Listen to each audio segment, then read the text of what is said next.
सभी दर्शकों को जय भीम और एक बार फिर से आपका स्वागत है मूल्यांकन चैनल में। दर्शकों, आज की जो स्ट्रीम है एक बड़े महत्वपूर्ण विषय पर होने वाली है और जैसा कि आप जानते हैं हिंदू धर्म, जिसे सनातन हिंदू धर्म ये लोग आजकल कह रहे हैं, इसके जो धर्म ग्रंथ हैं उन्हें निरंतर बदला जा रहा है।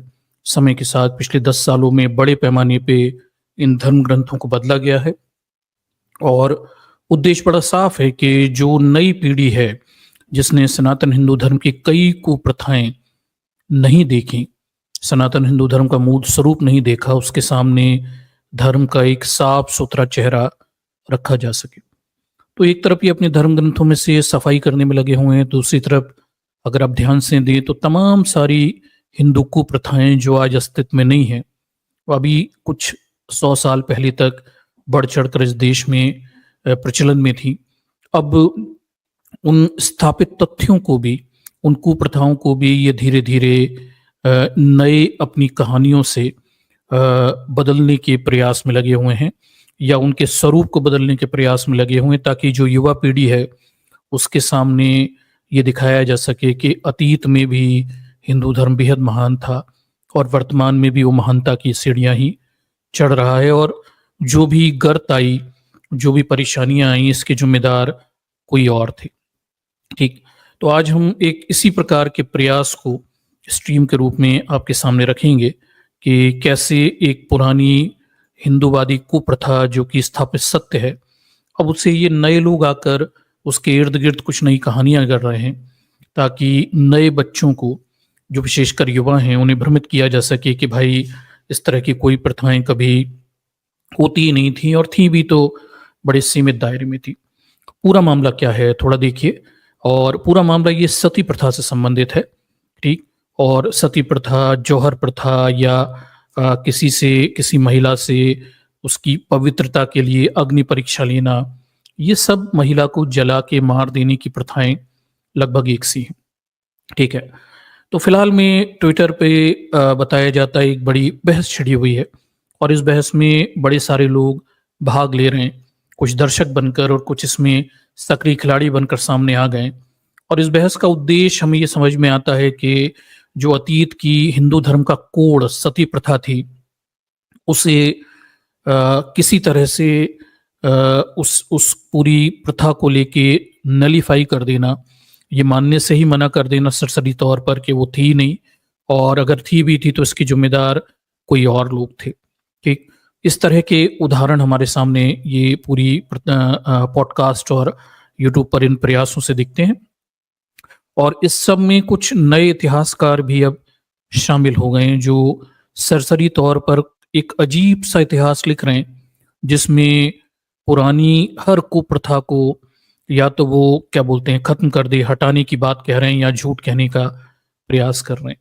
तो इसी तरह के मिथ को आज हम बस्ट करेंगे जो इस समय ट्विटर पर ही चलाने की कोशिश कर रहे हैं। उद्देश्य ये है कि भाई पॉडकास्ट और ट्विटर से कि युवाओं को भ्रमित किया जा सके, और हमारा उद्देश्य ये है कि युवाओं को सनातन हिंदू धर्म के वास्तविक चेहरे से परिचित कराया जा सके, जो अभी 100 साल पहले तक हुआ करता था।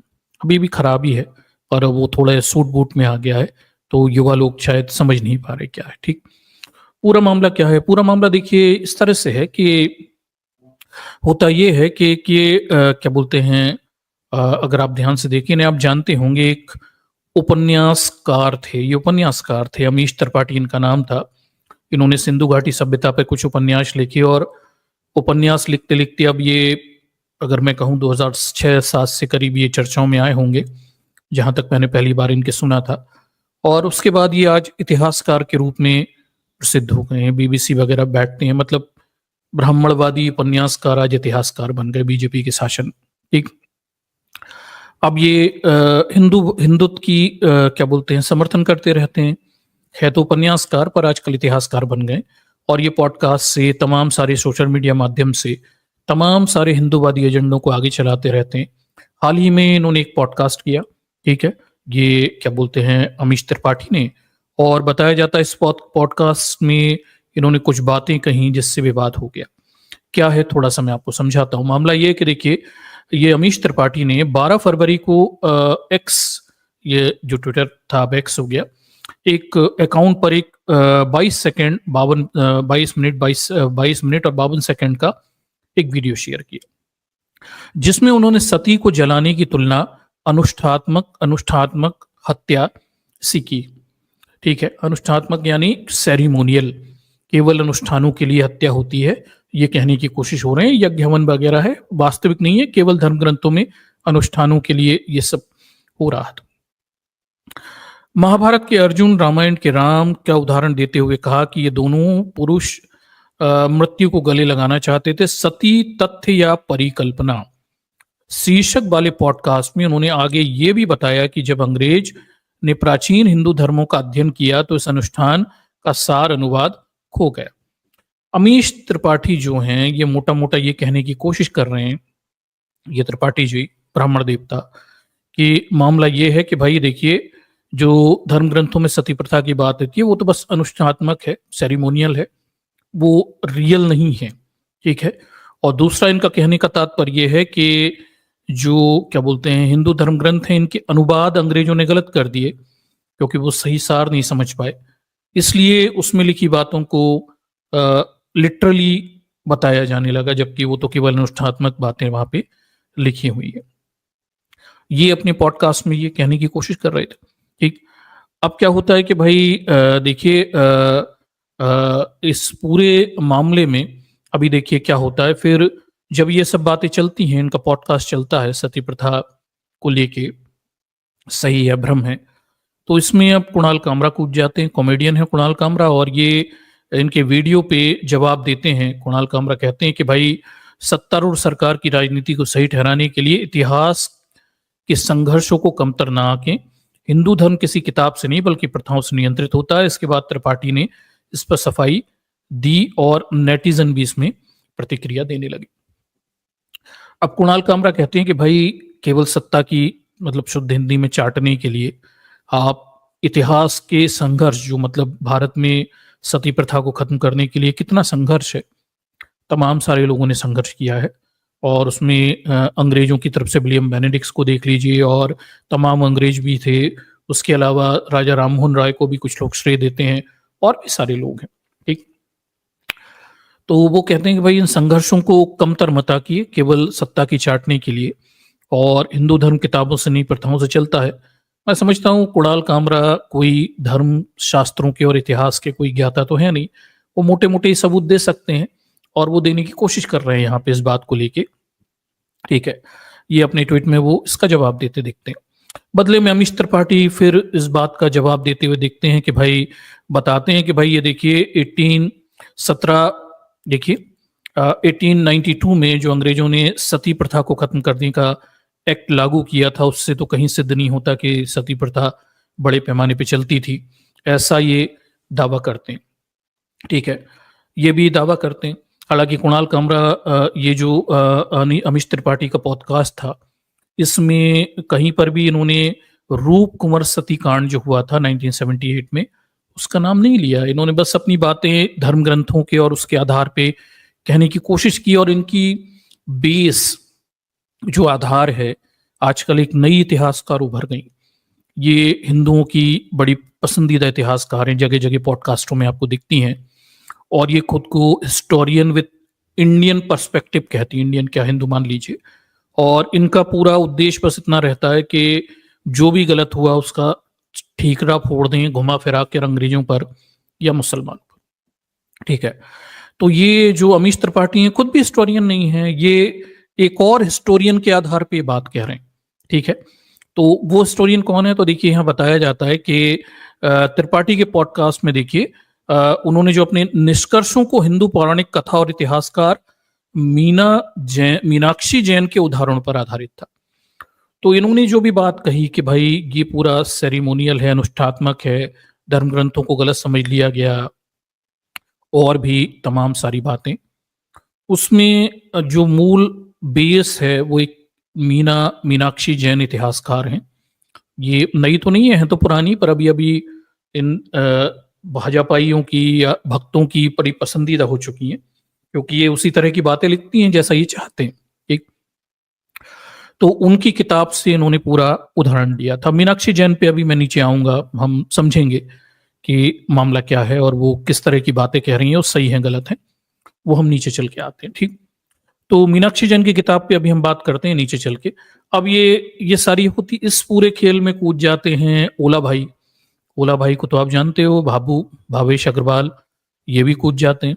ठीक है, तो बताया जाता है इसमें फिर अब ओला इलेक्ट्रिक के संस्थापक भावेश अग्रवाल भी आ जाते हैं। उन्होंने त्रिपाठी के वीडियो को फिर से शेयर किया और अब वो कहते हैं, दावा किया कि भारत में सती प्रथा का प्रचलन को साबित करने के लिए कोई सबूत नहीं है। अब जैसा कि होता है कि भाई देखिए, ब्राह्मणवादी व्यवस्था कैसे चलती है। पहला एक व्यक्ति कहता है कि भाई क्या बोलते हैं, ये ताड़न का मतलब तो शिक्षा होता है। दूसरा व्यक्ति जो होता है उसे किताब में लिख देता है और तीसरा व्यक्ति कहता है कि फलाने ने किताब में लिखा था कुछ सालों के बाद, इसलिए देखिए ये सही है, वो पुराना गलत है। ठीक, इसी तरह से इतिहास या मिथ क्रिएट करते हैं। तो मीनाक्षी जैन ने कुछ बात लिखी 2013 की किताब में, अमीश त्रिपाठी उसे आधार बनाकर पॉडकास्ट करता है। अमीश त्रिपाठी के पॉडकास्ट पे सही गलत जाने बगैर भावेश अग्रवाल थोड़ा सा और आगे बढ़ जाता है। वो कह देता है भारत में सती प्रथा के प्रचलन का कोई सबूत ही नहीं है, लेकिन यूरोप में डायन प्रथा जो चलती थी उसके पर्याप्त सबूत है। ठीक, तो अब देखिए, ये दर्शकों पूरा खेल समझिए चल क्या रहा है। चल ये रहा है कि एक छोटी सी कहानी पे, मतलब शायद मीनाक्षी जैन ने भी अपनी किताब में ये नहीं कहा कि सती प्रथा के सबूत नहीं है, वो तो अंग्रेजों को दोषी दे रही है। ठीक, पर ये कहानी इसी तरह से चला करती है कि मीनाक्षी जैन अंग्रेजों को दोष देती हैं, अमीश त्रिपाठी कहता है धर्म ग्रंथों का गलत मतलब निकाल लिया गया, और भावेश अग्रवाल वो थोड़ा सा और आगे बढ़ जाता है, कहता है कोई सबूत ही नहीं है। ठीक, ऐसे ही ये लोग सत्य घटनाओं को भ्रम के जाल में उलझा देते हैं और उद्देश्य केवल इतना है कि आज के युवा, जिन्हें सनातन हिंदू धर्म की कुप्रथाओं, अतीत इतिहास की वजह से उससे घृणा है, उनके दिमागों में कुछ गलत तथ्यों को डालें और वर्तमान चेहरा दिखाकर ये कहें कि अतीत में भी हम इतने ही महान थे। और उद्देश्य केवल वोट चाहिए, सरकार बनी रहे, वोट मिलते रहे, हिंदुत्व व्यवस्था चलती रहे और जातिवाद बना रहे। उद्देश्य सिर्फ इतना है। त्रिपाठी को भी जातिवाद चाहिए और भावेश अग्रवाल को भी जातिवाद चाहिए, व्यवस्था ऐसी की ऐसी रहे ताकि इनके मजे बने रहे, इतना सा उद्देश्य दिखाई देता है। ठीक है, अब फिर कुणाल कामरा और भावेश अग्रवाल जो हैं ये फिर से भिड़ जाते हैं इसमें और ये लड़ाई थोड़ी बढ़ती चली जाती है। अब इसमें बहुत सारे क्या बोलते हैं लोग शामिल हो जाते हैं। कुणाल कामरा जो है भावेश अग्रवाल का जो पोस्ट है उसका जवाब देते हैं। वो कहते हैं कि भाई आप राजा राम मोहन रॉय की लड़ाई जो है सती प्रथा के खिलाफ, जिसकी वजह से 1829 में अंग्रेजों ने ये समाप्त किया, आप इसे बारे में पढ़िए, सबूत वगैरह तमाम सारी बातें यहाँ पे ट्विटर के माध्यम से आदान प्रदान से चलती रहती। ठीक है, तो ये पूरा मामला है, ये ट्विटर वॉर लगातार चल रही है, इसमें बाकी लोग भी इसमें शामिल हो गए। इंटरनेट के कई लोगों ने तुरंत, जो कि हिंदुत्ववादी लोग हैं, पूरी गैंग है, वो बिलबिला जाती है और वो लिखती है, कुणाल कामरा को ट्रोल करने लगती है, लिखती है कि भाई ये तो राजा राम मोहन रॉय तो अंग्रेजों का दलाल था, और ये कुणाल कामरा पे भी आरोप लगाने लगते हैं। जो भी सब चल रहा है, बहुत सारे ट्वीट्स हैं, ये सब चलने लगता है। ठीक है, अब ये पूरी बहस है, इस पूरी बहस में कई सारी चीजें गफलत में डाली जा रही हैं। उन गफलतों को हम थोड़ा आपके सामने लेकर आएंगे। हमारा उद्देश्य भी मिथ को ही बस्ट करना है। अमीश त्रिपाठी जो आज की डेट में एक बड़े नाम हो गए, उपन्यासकार से इतिहासकार हो गए। भावेश अग्रवाल एक बड़ा नाम है। मीनाक्षी जैन, प्रोफेसर मीनाक्षी जैन, जिन्हें राष्ट्रपति ने पुरस्कृत किया है कुछ साल पहले, वो अपनी तमाम सारी प्रोपेगेंडा किताबों के माध्यम से एक बड़ा नाम बन गई हैं। ठीक, ये सब मिलके आज के युवाओं के सामने ये बताने की कोशिश कर रहे हैं कि इस देश में कोई सती प्रथा नहीं थी। धर्म ग्रंथों में जो सती की बात लिखी हुई है, इसका गलत मतलब निकाल लिया गया है।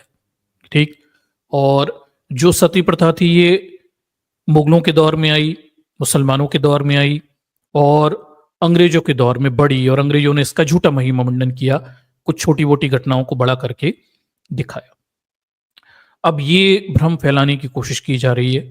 सती प्रथा के सत्य के आसपास एक मिथ तैयार की जा रही है, और अब मानिए ज्यादा समय नहीं लगेगा, इस देश के युवा यही मानेंगे जैसे वो ये मानते हैं कि जातिवाद जैसा तो कुछ होता ही नहीं था, झूठ है, ये तो अंग्रेजों ने पैदा कर दिया। और कुछ समय बाद वो ये मानने लगेंगे कि कोई सती प्रथा नहीं होती थी।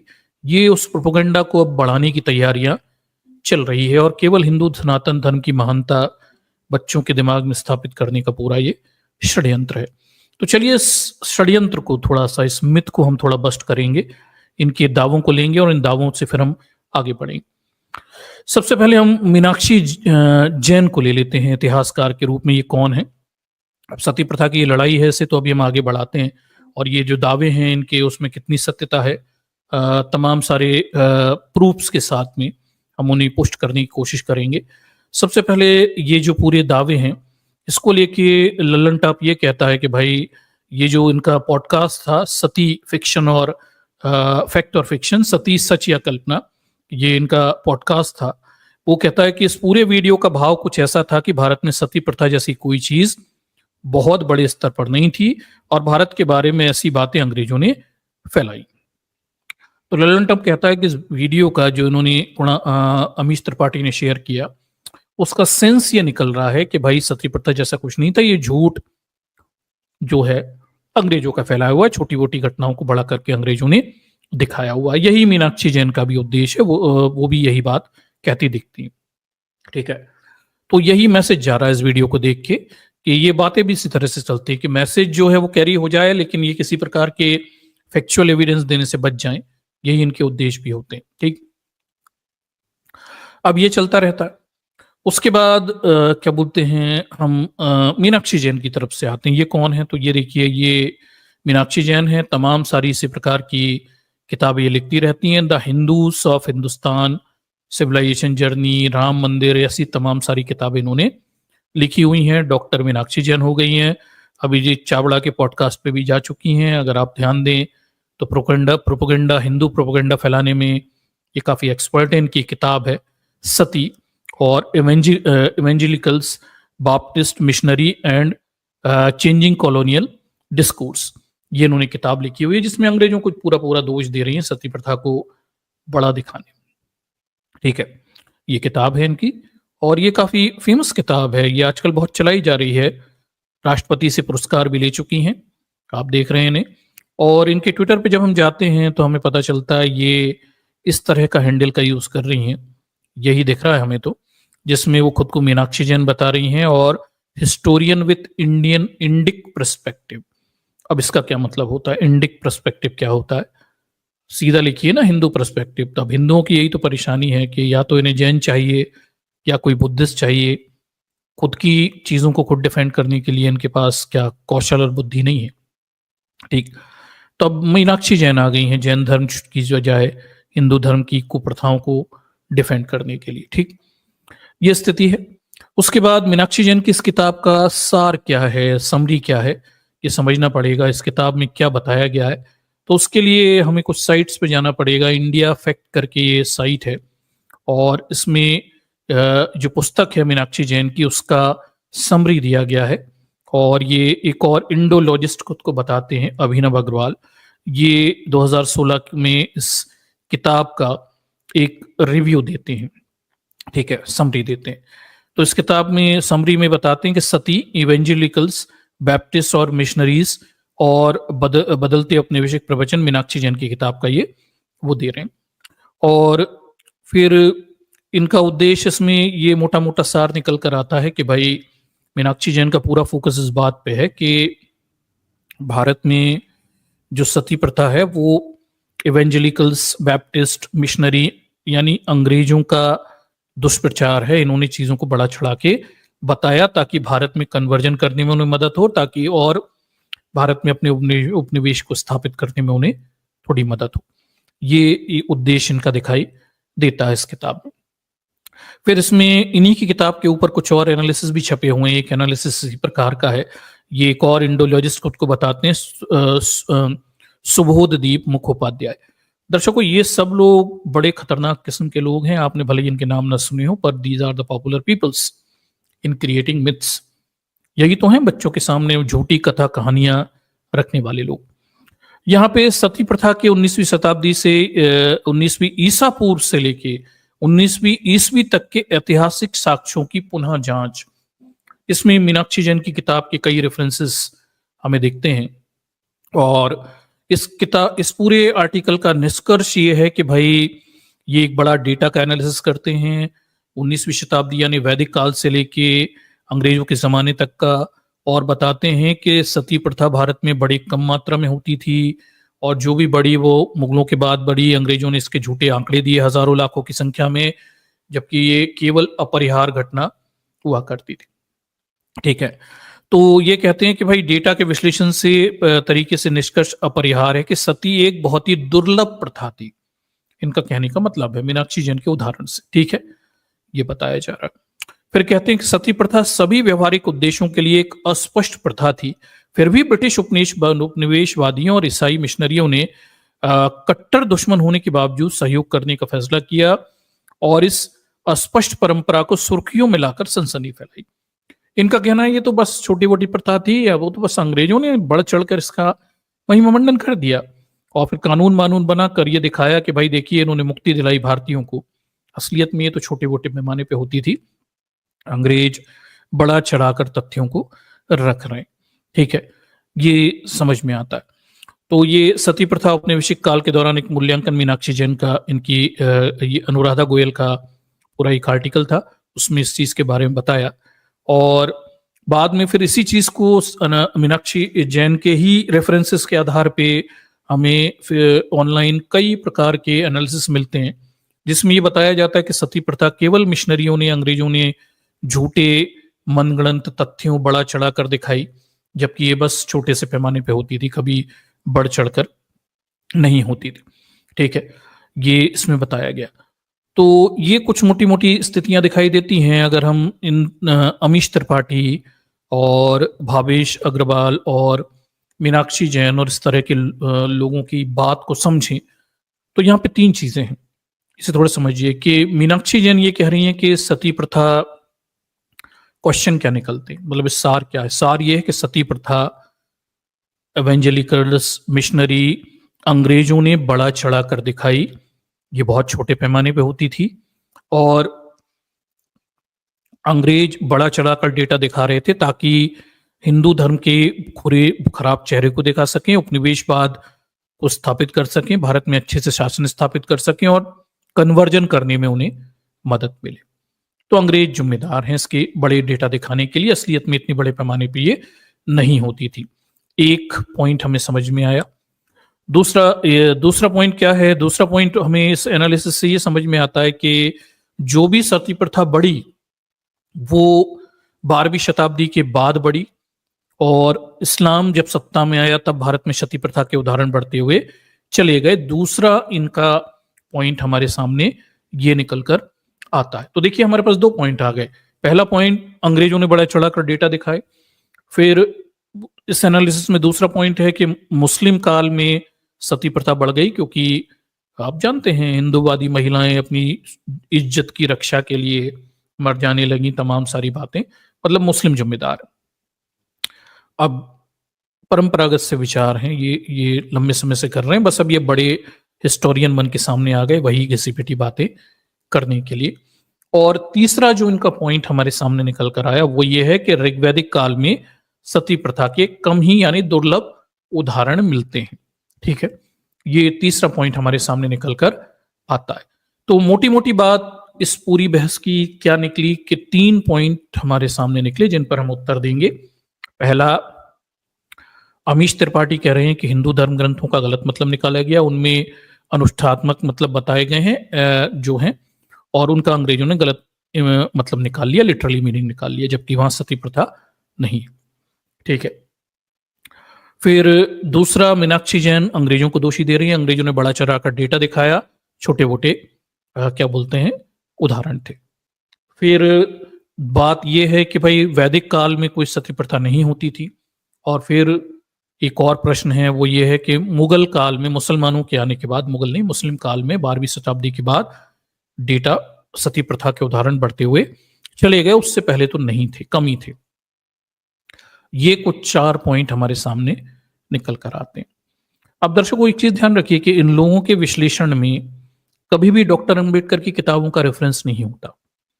भाई डॉक्टर अंबेडकर ने इतनी किताबें लिखी, he was renowned writer of country, उन्होंने इतना साहित्य लिखा। डॉक्टर अंबेडकर ने सती प्रथा के बारे में जो कहा है वो ये कभी इंक्लूड नहीं करते, ठीक है, ये कभी नहीं इंक्लूड करते। ये केवल अपनी बात एक्सेप्ट डॉक्टर अंबेडकर कहते हैं। भाई बाबा साहब ने भी तो कुछ कहा है सती प्रथा के बारे में, वो हम बताएंगे ना भाई, ये उसे भी खारिज करके दिखाएं ना अगर दम है तो, ठीक। और बहुजन इतिहासकारों के भी कोई रेफरेंस ये ऐड नहीं करते, ठीक। ये अपनी ही खुद की थ्योरीज पर ही पूरी डिबेट और बहस चलाते रहते हैं, ठीक।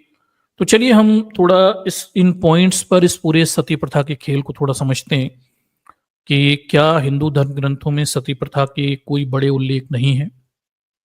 पहला, क्या हिंदू धर्म ग्रंथों में सती प्रथा की जो लिखा है उसका गलत मतलब निकाल लिया गया, कुछ और लिखा है, देखेंगे हमें। सती प्रथा हिंदू धर्म का हिस्सा नहीं थी और उसका गलत मतलब निकाला गया, ये भी हम देखेंगे। फिर वैदिक काल में सती प्रथा होती थी या नहीं, इसके क्या हमारे पास एविडेंस है, ये हम देखते हैं। फिर हम ये देखते हैं कि भाई क्या बोलते हैं, क्या मुस्लिम काल में बढ़ गई या उससे पहले ही राजपूत काल में ये सब होने लगा था, ये देखेंगे, ठीक है।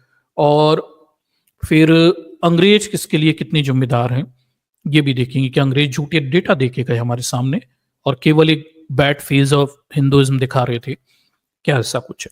इस तरह के 2-3 प्रश्न हैं, ये मोटे मोटे बच्चों के सामने यही मिथ परोस रहे हैं। इन्हीं प्रश्नों के जवाब हम थोड़ा सा लेते हैं, कुछ और हिस्टोरियंस के रेफरेंसेस की तरफ चलेंगे जो ये लोग एडमिट नहीं करते हैं अपने विश्लेषण, ठीक है। डॉक्टर अंबेडकर क्या कहते हैं सती प्रथा पे, वो भी आपके सामने रखेंगे। और धर्म ग्रंथ, उनका क्या गलत मतलब निकाल लिया गया है, रामायण में जो उल्लेख है वो क्या गलत है, हम गलत समझ रहे हैं, या फिर इनके जो सबसे बड़ा धर्म ग्रंथ जो कि संबंधित है किससे, अगर हम देखें तो मृत्यु संस्कार से, जो है गरुड़ पुराण।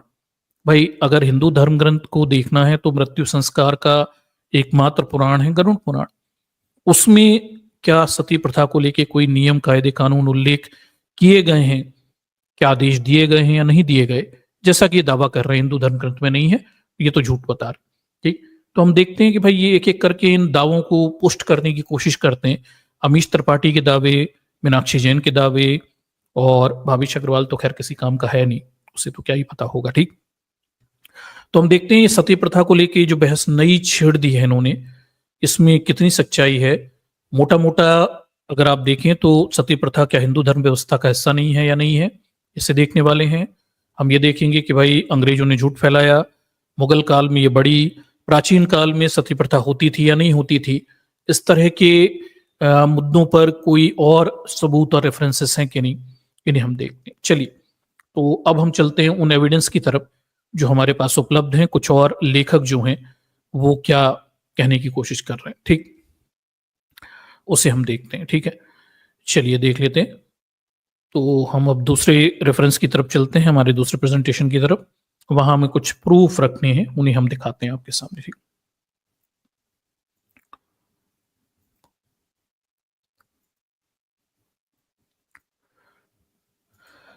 चलिए ठीक, तो हम कुछ रेफरेंस की तरफ आते हैं और रेफरेंस को तलाशते हुए हम कुछ साइट्स की तरफ जाते हैं। और डॉक्टर अंबेडकर के कारवां पर डॉक्टर के जमुना दास का एक बड़ा लेख है, इसके हवाले से सती प्रथा के बारे में कुछ जानकारियां दी गई हैं और इसमें कुछ इतिहासकारों के रेफरेंस भी दिए गए, वो आपके सामने थोड़ा रखते हैं, ठीक है। और ये काफ़ी फेमस आर्टिकल भी है, इसलिए हम इससे लेंगे, और डॉक्टर अंबेडकर ने क्या कहा है वो सब भी आपके सामने यहाँ पे रखेंगे, ताकि हमारे सामने इस बात का भी प्रूफ हो कि वास्तव में मीनाक्षी जैन के दावे या फिर अमीश त्रिपाठी के दावे जो आज ये नए बच्चों के सामने कर रहे हैं उनमें कुछ सच्चाई भी है या नहीं, केवल ये सिक्के का एक पक्ष दिखाने की कोशिश कर रहे हैं, ठीक। तो देखिए सती प्रथा को लेके एक बड़ी किताब लिखी गई, 1959 की शायद किताब है, बहुत पुरानी किताब है, और एक बहुत बड़ी ब्राह्मणवादी इतिहासकार हैं सुश्री शकुंतला राव शास्त्री। मैं इनकी किताब वुमेन इन सेक्रेड लॉज, ये बहुत फेमस किताब है दर्शकों, ठीक। ये कोई दो कौड़ी के अमीश त्रिपाठी या मीनाक्षी जैन बराबर नहीं है, इस किताब का बड़ा वेटेज है, ठीक। और वुमेन इन सेक्रेड लॉज इस किताब में डॉक्टर शकुंतला राव शास्त्री हैं, सुश्री, ये क्या कहती हैं, इनसे हम थोड़े आपके उदाहरण रखेंगे। और चूंकि ये ब्राह्मण परिवार से भी हैं, ये मीनाक्षी जैन तो कितना जानती होंगी हिंदू धर्म ग्रंथों को, ये तो हिंदू धर्म ग्रंथ की अच्छी ज्ञाता भी हैं। ये क्या कहती हैं, थोड़े इनके रेफरेंसेस की तरह हम चलेंगे कि ये हमें क्या बताने की कोशिश कर रहे हैं। ठीक, तो ये सती प्रथा को लेकर इन्होंने काफी कुछ लिखा है इनकी किताब में। हम सीधे मुद्दे की तरफ चलते हैं, हमारे पास पॉइंट क्या है, ठीक है, उन्हें देखते हैं।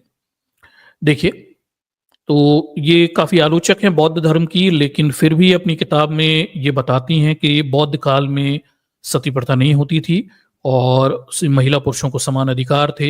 ये सब इन्होंने अपनी किताब में लिखा है। हम अपने की पॉइंट्स की तरफ चलते हैं। इस मुद्दों पे कभी डिटेल में हम पहले बात कर चुके हैं, ठीक है। ये देखिए, तो बौद्ध धर्म की काफी विरोधी होने के बावजूद भी ये इस बात को एडमायर करती हैं कि बौद्ध धर्म के समय जब प्रचलन था तब महिला पुरुषों को समान अधिकार होते थे। ठीक, ये देखिए, आगे देखिए।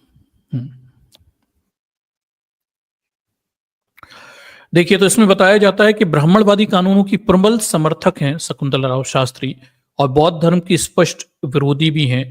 इसलिए उनकी किताब के जो उदाहरण है सती प्रथा को लेके, वो ज्यादा हम तर्क संगत ले सकते हैं, यानी उन्हें हम महत्वता से यहाँ पे दे सकते हैं। ठीक, तो क्या कहती हैं सुश्री शकुंतला राव शास्त्री अपनी किताब में? वो कहती हैं कि भाई, कैगी का एक उदाहरण देती हैं। कैगी की बात कई बार डॉक्टर अम्बेडकर भी करते हैं, ठीक है, कि हजारों वर्षों में ब्राह्मणों के द्वारा विधवाओं को जलाने की प्रथा ऋग्वेद में इसका प्रमाण नहीं मिलता है। ठीक है, कैगी ऋग्वेद प्रश्न नंबर 16 डॉक्टर शकुंतला राव शास्त्री की किताब में ये है वुमेन इन सेक्रेड लॉस में बताया। ठीक, तो ये कह रही है कि ऋग्वेद में इसका कोई स्पष्ट उदाहरण नहीं मिलता है कि भाई महिलाओं को जलाने की प्रथा उसमें प्रचलन में थी। लेकिन फिर ये नीचे आती हैं और फिर अथर्ववेद के बारे में कहती हैं कि सूत्र काल में से पहले अथर्ववेद का उदाहरण देते हुए कहती हैं कि देखिए, इसमें बताती हैं कि इसमें देखिए, यह अंतिम संस्कार समारोह से संबंधित बात की पुस्तकों में से एक विधवापन का उल्लेख मिलता है और विधवाओं के बारे में 2 छंदों में से एक विधवा के अपने मृत पति के बगल में चिता पर लेटने की प्रथा का उल्लेख है। अगले छंद में युवती को मृतक के लिए ले जाने का वर्णन है। ये स्पष्ट ही विधवाओं को जलाना अथर्ववेद पंथ में प्रचलन में था। ठीक है, ये इसमें बता रही। तो शकुंतला राव शास्त्री ये तो मानती हैं कि ऋग्वेद में नहीं मिलता, लेकिन अथर्ववेद में इसके उदाहरण मिलते हैं। यानी अथर्ववेद के काल में जो ये मानते हैं, उस समय क्या बोलते हैं, महिलाओं को जलाने की प्रथा चलती थी, इसके उदाहरण हैं। ठीक है, ये इसलिए बता रहा हूं कि मीनाक्षी जैन नहीं मानती इस चीज को, लेकिन यहां हमारे पास एविडेंस है। ठीक है, और क्या अथर्ववेद में प्रचलन में था। इसमें एक और पक्ष है, मीनाक्षी जैन कहती हैं कि 1-2 उदाहरणों से क्या होता है। तो उन्हें यह भी समझना पड़ेगा कि धर्म ग्रंथों में कोई सती प्रथा के किताब थोड़ी लिख देंगे भाई। अब ऋग्वेद में अगर 1028 श्लोक ही हैं तो उनमें कुछ ही छंद होंगे, ऐसा थोड़ी कि पूरे वो वही लिखते जाएं। तो धर्म ग्रंथों में तो इतने ही उदाहरण मिलेंगे, कोई आम जनता में चल रही प्रचलन के बारे में पूरे डेटा थोड़ी दे देगा कोई धर्म ग्रंथ में। तो जो उदाहरण है वो ये बात का प्रमाणित करते हैं कि समाज में ये प्रथाएं प्रचलन में रही होंगी, तभी तो मरते समय ये चीज हो रही होगी। कम होंगी, ज्यादा होंगी, वो एक अलग चीज है, प्रचलन में रही होंगी। ठीक, तो वैदिक काल में इसके प्रमाण मिलते हैं। ठीक है, फिर आगे वो लिखती हैं कि विष्णु और बृहस्पति स्मृतियों को सतही अध्ययन से भी स्पष्ट हो जाता है कि 5वीं से 9वीं शताब्दी के में ये मिलती है। ठीक है, दूसरी ओर इस प्रथा में बहुत बहुत प्रशंसा भी की गई है आत्मदाह करने वाली विधवाओं। देखिए, इसमें बृहस्पति और विष्णु स्मृति की बात की गई है कि इसमें सती प्रथा के उल्लेख मिलते हैं, लेकिन मीनाक्षी जैन मनुस्मृति का, खुल्लक भट्ट की मनुस्मृति का उदाहरण देकर कहती हैं कि उसमें सती प्रथा का कोई उल्लेख नहीं है। लेकिन शकुंतला राव शास्त्री बताती हैं कि स्मृति साहित्य में से ही विष्णु और बृहस्पति स्मृति जो वो 5वीं से 9वीं शताब्दी के लेके चलती हैं, इसमें क्या मिलता है, इस सती प्रथा की बहुत प्रशंसा की गई है। आत्मदाह करने वाली विधवा को सर्वोच्च प्रकार की दिव्य सुख देने का वादा दिया गया है। ठीक, तो स्मृति साहित्य में विष्णु स्मृति और बृहस्पति स्मृति में जो महिला सती हो जाती है उसे सब सुख देने की बात की गई है। वास्तव में ऐसा माना जाता है कि वह अपने मृत पति के नर्क से भी जीवित कर सकती है और उसे अपने स्वर्ग आनंद का भागीदार बना सकती है। 5वीं से 9वीं शताब्दी के बीच का समय संक्रमण का दौर था। ठीक है।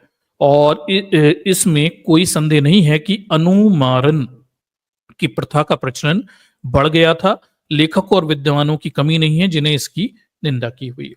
अनुमारण 5वीं से 9वीं शताब्दी में सती प्रथा को अनुमारण कहा गया है। ठीक है। और विष्णु स्मृति और ये जो स्मृति है एक और, इसमें इसका उल्लेख मिलता है, बाकायदा मिलता है, बृहस्पति स्मृति में मिलता है। वहां मीनाक्षी जैन केवल मनुस्मृति खुल्लक भट्ट के उदाहरण देकर ये दिखाने की कोशिश करती हैं कि भाई देखिए स्मृति साहित्य में नहीं मिलता है, जबकि बाकायदा मनुस्मृति के अलावा बाकी की स्मृतियों में से एक विष्णु और बृहस्पति स्मृति में इसका अनुमारण प्रथा की बहुत प्रशंसा की गई है, मतलब इस काल में मिलता है। तो इनका ये दावा कि इनके धर्म ग्रंथों में नहीं है और वैदिक काल में नहीं था, तो वेद ऋग्वेद में नहीं है लेकिन अथर्ववेद में था। स्मृति साहित्य में मनुस्मृति में नहीं था लेकिन बाकी की स्मृतियों में से एक बृहस्पति और विष्णु स्मृति में था और ये प्रचलन में था। अनुमारण प्रथा यानी सती प्रथा का प्रशंसा यहाँ पे मिलती है और इस काल में क्या बोलते हैं, कई विद्वान इसकी निंदा भी करते रहते हैं, जो विशेषकर बौद्ध धर्म से संबंधित हैं वो निंदा भी करते रहते हैं। देखिए, तो शायद इस प्रथा का विरोध करने वाले पहले लेखक बाण भट्ट थे। बाण भट्ट को तो आप जानते होंगे, राजा हर्ष के दरबारी कवि थे, हर्षवर्धन के। उन्होंने इसका विरोध भी किया है। तो ये मीनाक्षी जैन का ये दावा कि ये बहुत कम होती थी, एक दो उदाहरण थे, कोई विरोध नहीं था, तो ये पढ़ लें। ये शकुंतलाराव शास्त्री के उदाहरण हैं, उनकी किताब वुमेन सेक्रेड लॉज से। बाकायदा बाण भट्ट ने अनुमारण प्रथा को खराब बताया है, मेगा तिथि ने खराब बताया है। तो उस दौर में इसका विरोध भी होता था, ये भी ध्यान रखिए कि ऐसा नहीं विरोध नहीं हो रहा था जो मीनाक्षी जैन कह रही है कि नहीं भाई कोई विरोध नहीं था और होती बहुत कम थी, कमी उदाहरण है।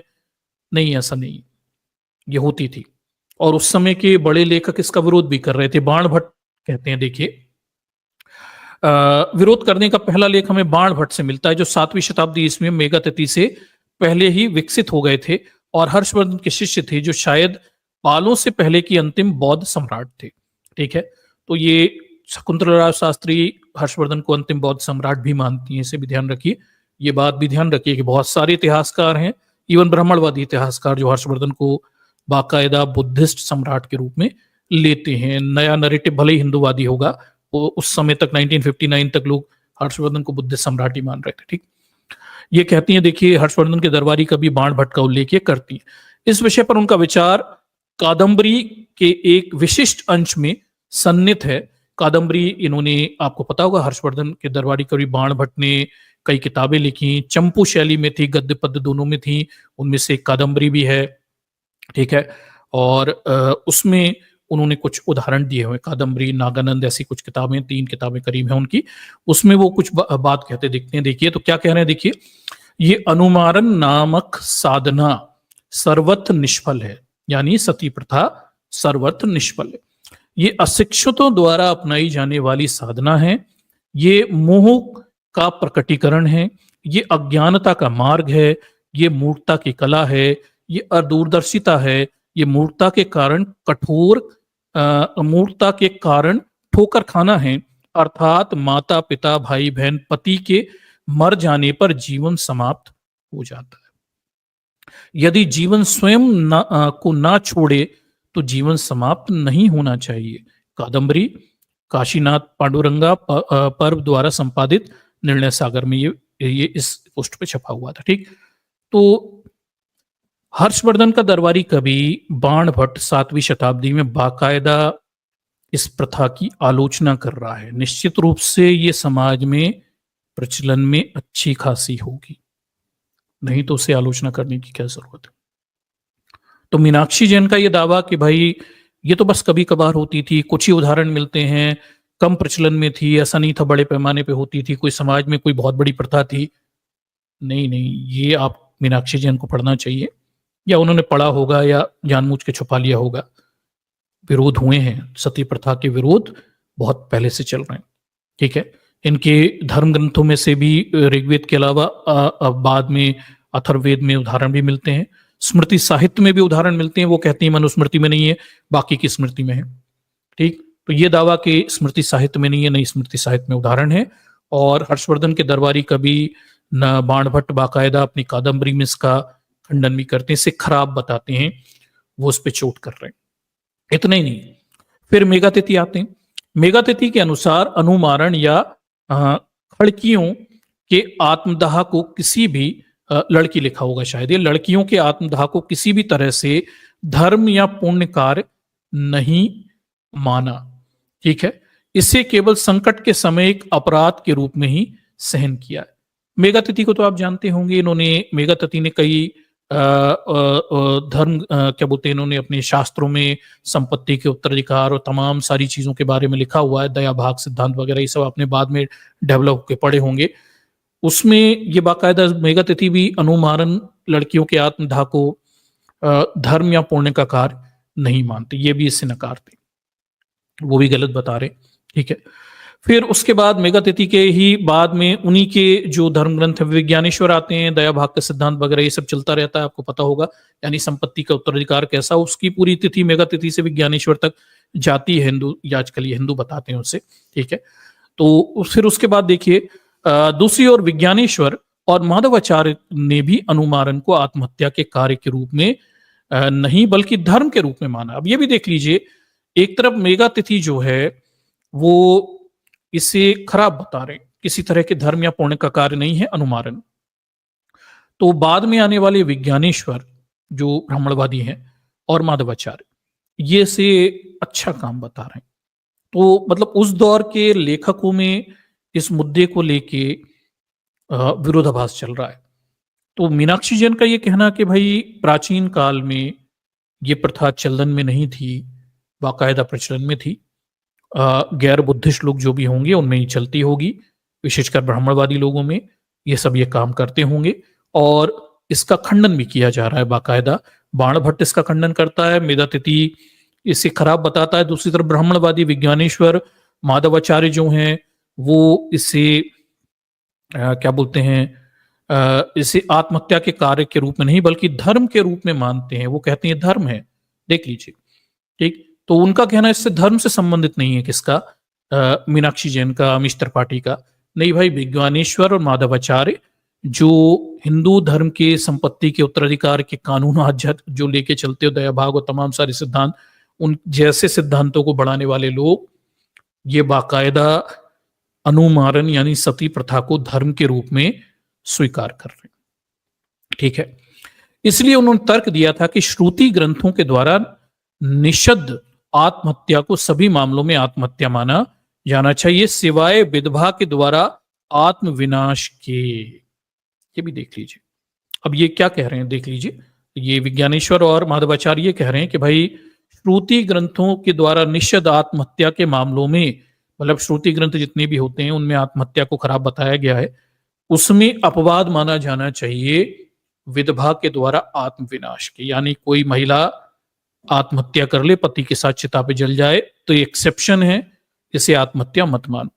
ठीक, इस प्रकार संपूर्ण मानसिक दृष्टि उस समय के बीच बदल गई लगती है जब मेधातिथि और विज्ञानेश्वर ने क्रमशः लिखा, यानी 9वीं और 11वीं शताब्दी के बीच।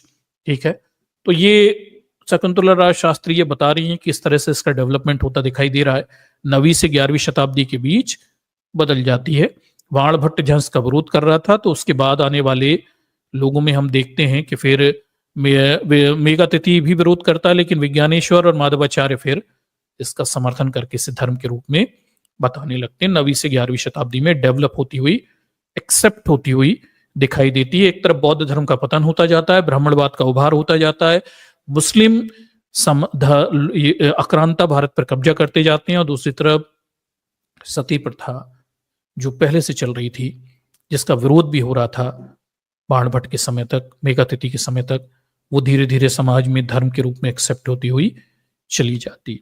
ठीक है, बड़ा क्लियर कट इवॉल्व होना इसका दिखाती हैं ये क्या बोलते हैं आपकी शकुंतला शास्त्री, इसमें कोई भेद भी नहीं दिखता है। ठीक, ये मीनाक्षी जैन जो हैं, ये मुझे लगता है उनका शोध बड़ा कच्चा है, या वो धर्म ग्रंथों धार्मिक एंगलों में आंकड़ों में इतनी ज्यादा उलझ जाती हैं कि उनका उद्देश्य बस इतना है कि ये दिखा दूं कि 2-3 हजार सालों में देखिए बस कुछ हजार महिलाएं सती हुई, इसलिए बस छोटे पैमाने में थी, बस उतना सा उनका उद्देश्य दिखता है, बाकी वो असलियत विश्लेषण पे नहीं जाती। ठीक है। हालांकि विधि संहिताओं में यह विष्णु स्मृति है जो भारत के धार्मिक और कानूनी साहित्य में पहली बार विधवा दहन को मंजूरी देती है। तो विष्णु स्मृति में देख लीजिए, वो केवल मनुस्मृति का उदाहरण लेती है मीनाक्षी जैन, लेकिन वो बाकी स्मृतियों की बात नहीं कहती, क्योंकि बाकी स्मृतियों में से विष्णु स्मृति में तो बाकायदा स्वीकृति दी है, विधवा दहन को स्वीकृति मिलती। ठीक है। माना जाता है कि विष्णु स्मृति का अनुपालन 5वीं शताब्दी के तुरंत बाद किया गया होगा। ये शकुंतला शास्त्री मान रही है इसे, ठीक, मतलब 5वीं शताब्दी तक ये अच्छे से चल रही होगी। फिर ये भी है कि सती प्रथा का सबसे पुराना उदाहरण कहाँ मिलता है, तो पता चलता है इसका सबसे पुराना उदाहरण डायोसियस के द्वारा दर्ज किया जाता है, भारत के एक सैनिक के बारे में जो ईरान में मरा था और उसकी 2 पत्नियां थीं, उसकी चिता पर जिंदा जलने के लिए एक दूसरे से होड़ लग गई थी। ठीक है। तो ये ईरान के जो राजा थे उन वहाँ डायोसियस ने ये दर्ज किया था, वहाँ एक भारतीय सैनिक था और ये ईरान में मरा था और उसकी 2 पत्नियों में मरने की, चिता में जलने के लिए होड़ लग गई थी। ये 316 ईसा पूर्व, आप अंदाजा लगाइए 316 ईसा पूर्व की हम कब की बात कर रहे हैं। ठीक। मौर्यन और चंद्रगुप्त मौर्य और तमाम सारे उस दौर की बात हो रही है। ठीक। तो तब भी ये प्रथाएं कहीं चलन में थीं और बाकायदा एविडेंस मौजूद हैं, ठीक, जो ब्राह्मणवादी रीति रिवाज परंपराओं की उपस्थिति का हमें भान देते हैं कि ये लोग कहीं पे ये सब काम कर रहे थे। ठीक। 316 ईसा पूर्व में ईरान में यूमेनिस के नेतृत्व में लड़ने गए एक सैनिक दल का नेतृत्व में योद्धा मारा गया था। उसके बाद उसकी 2 पत्नियां थी, तुरंत ही उनके बीच प्रतिस्पर्धा शुरू हो गई थी। कौन सती होगी, ये सवाल मैसेडोनियन और ग्रीक सेनापति के सामने लाया गया। उन्होंने छोटी महिला के पक्ष में फैसला सुनाया। बड़ी महिला गर्भवती थी। इस पर बड़ी महिला विलाप करती हुई चली गई। उसके सिर पर बंधा हुआ बैंड फटा हुआ था और वह अपने बाल नोच रही थी, मानो उसे किसी बड़ी विपत्ति की खबर मिली हो। ये तब भी मिलता है हमें, तो ये प्रचलन में थी और ये सारी प्रथाएं बहुत पहले से चल रही थी। रिकॉर्ड मौजूद है, इस चीज के रिटर्न रिकॉर्ड भी मौजूद है। ठीक है। उसके बाद देख लीजिए, फिर हम जाते हैं कि भाई ये सब तो चलो हो गया, 3rd सेंचुरी 4th सेंचुरी के BC की बात हो गई। उसके बाद और नीचे की तरफ आते हैं, कुछ और एविडेंस भी देती हैं कि आगे आई।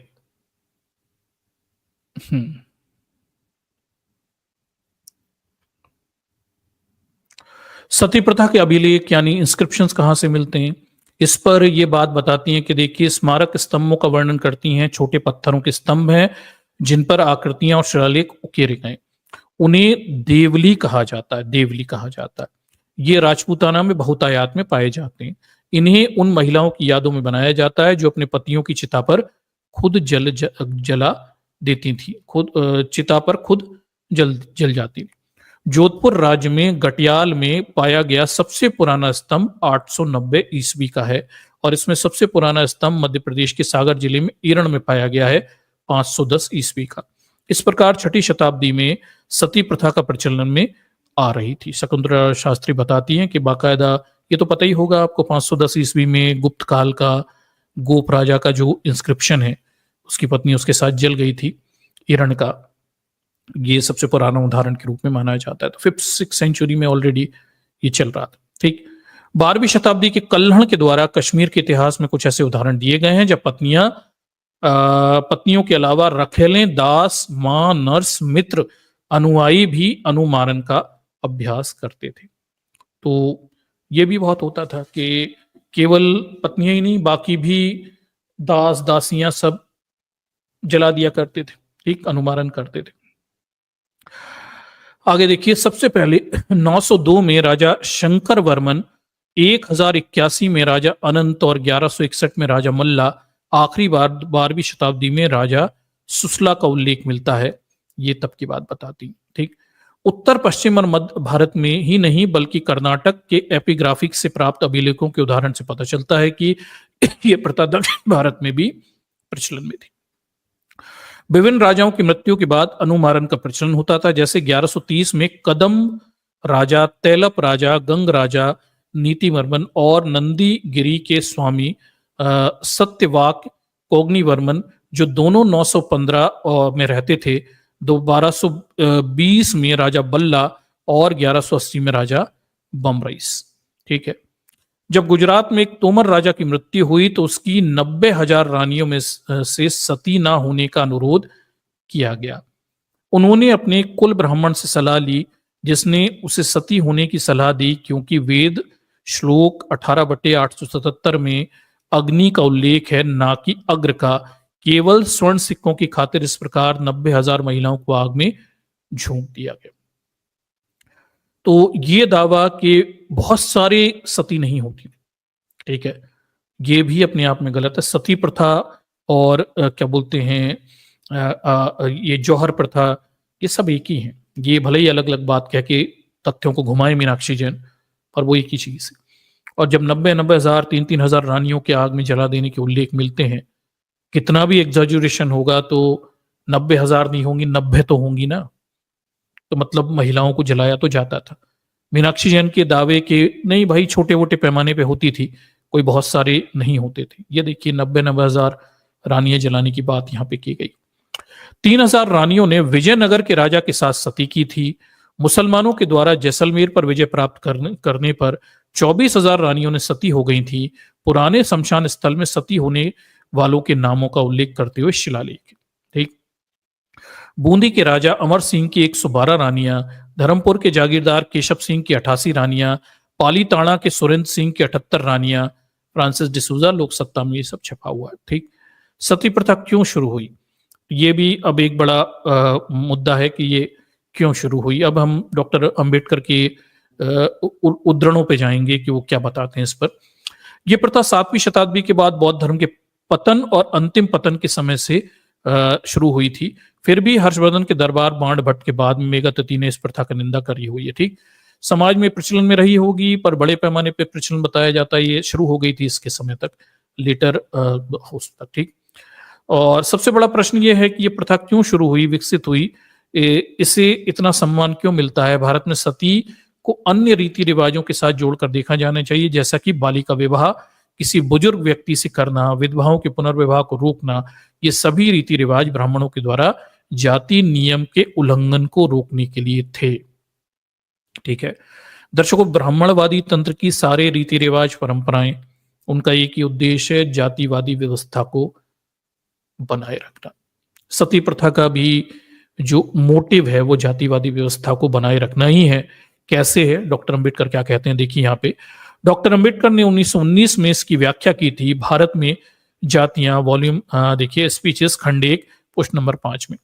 जब वे जातियों की उत्पत्ति और तंत्र पर चर्चा कर रहे थे, इसके मुख्य बिंदु निम्नानुसार हैं। डॉक्टर अंबेडकर क्या कहते हैं, देखिए दर्शकों, इसमें सबसे मजेदार बात है कि भारत में, जैसे अगर हम किसी को इंडोलॉजिस्ट कहें, तो मुझे लगता है डॉक्टर अंबेडकर से बड़ा कोई इंडोलॉजिस्ट तो हो ही नहीं सकता। जितना ज्यादा भारतीय समाज का, धर्म का डॉक्टर अंबेडकर ने अध्ययन किया, मुझे नहीं लगता भारत के इतिहास में किसी व्यक्ति ने इतना अध्ययन किया, लिखा और बाकायदा बड़ी उन्नत तार्किक व्याख्याएं दी।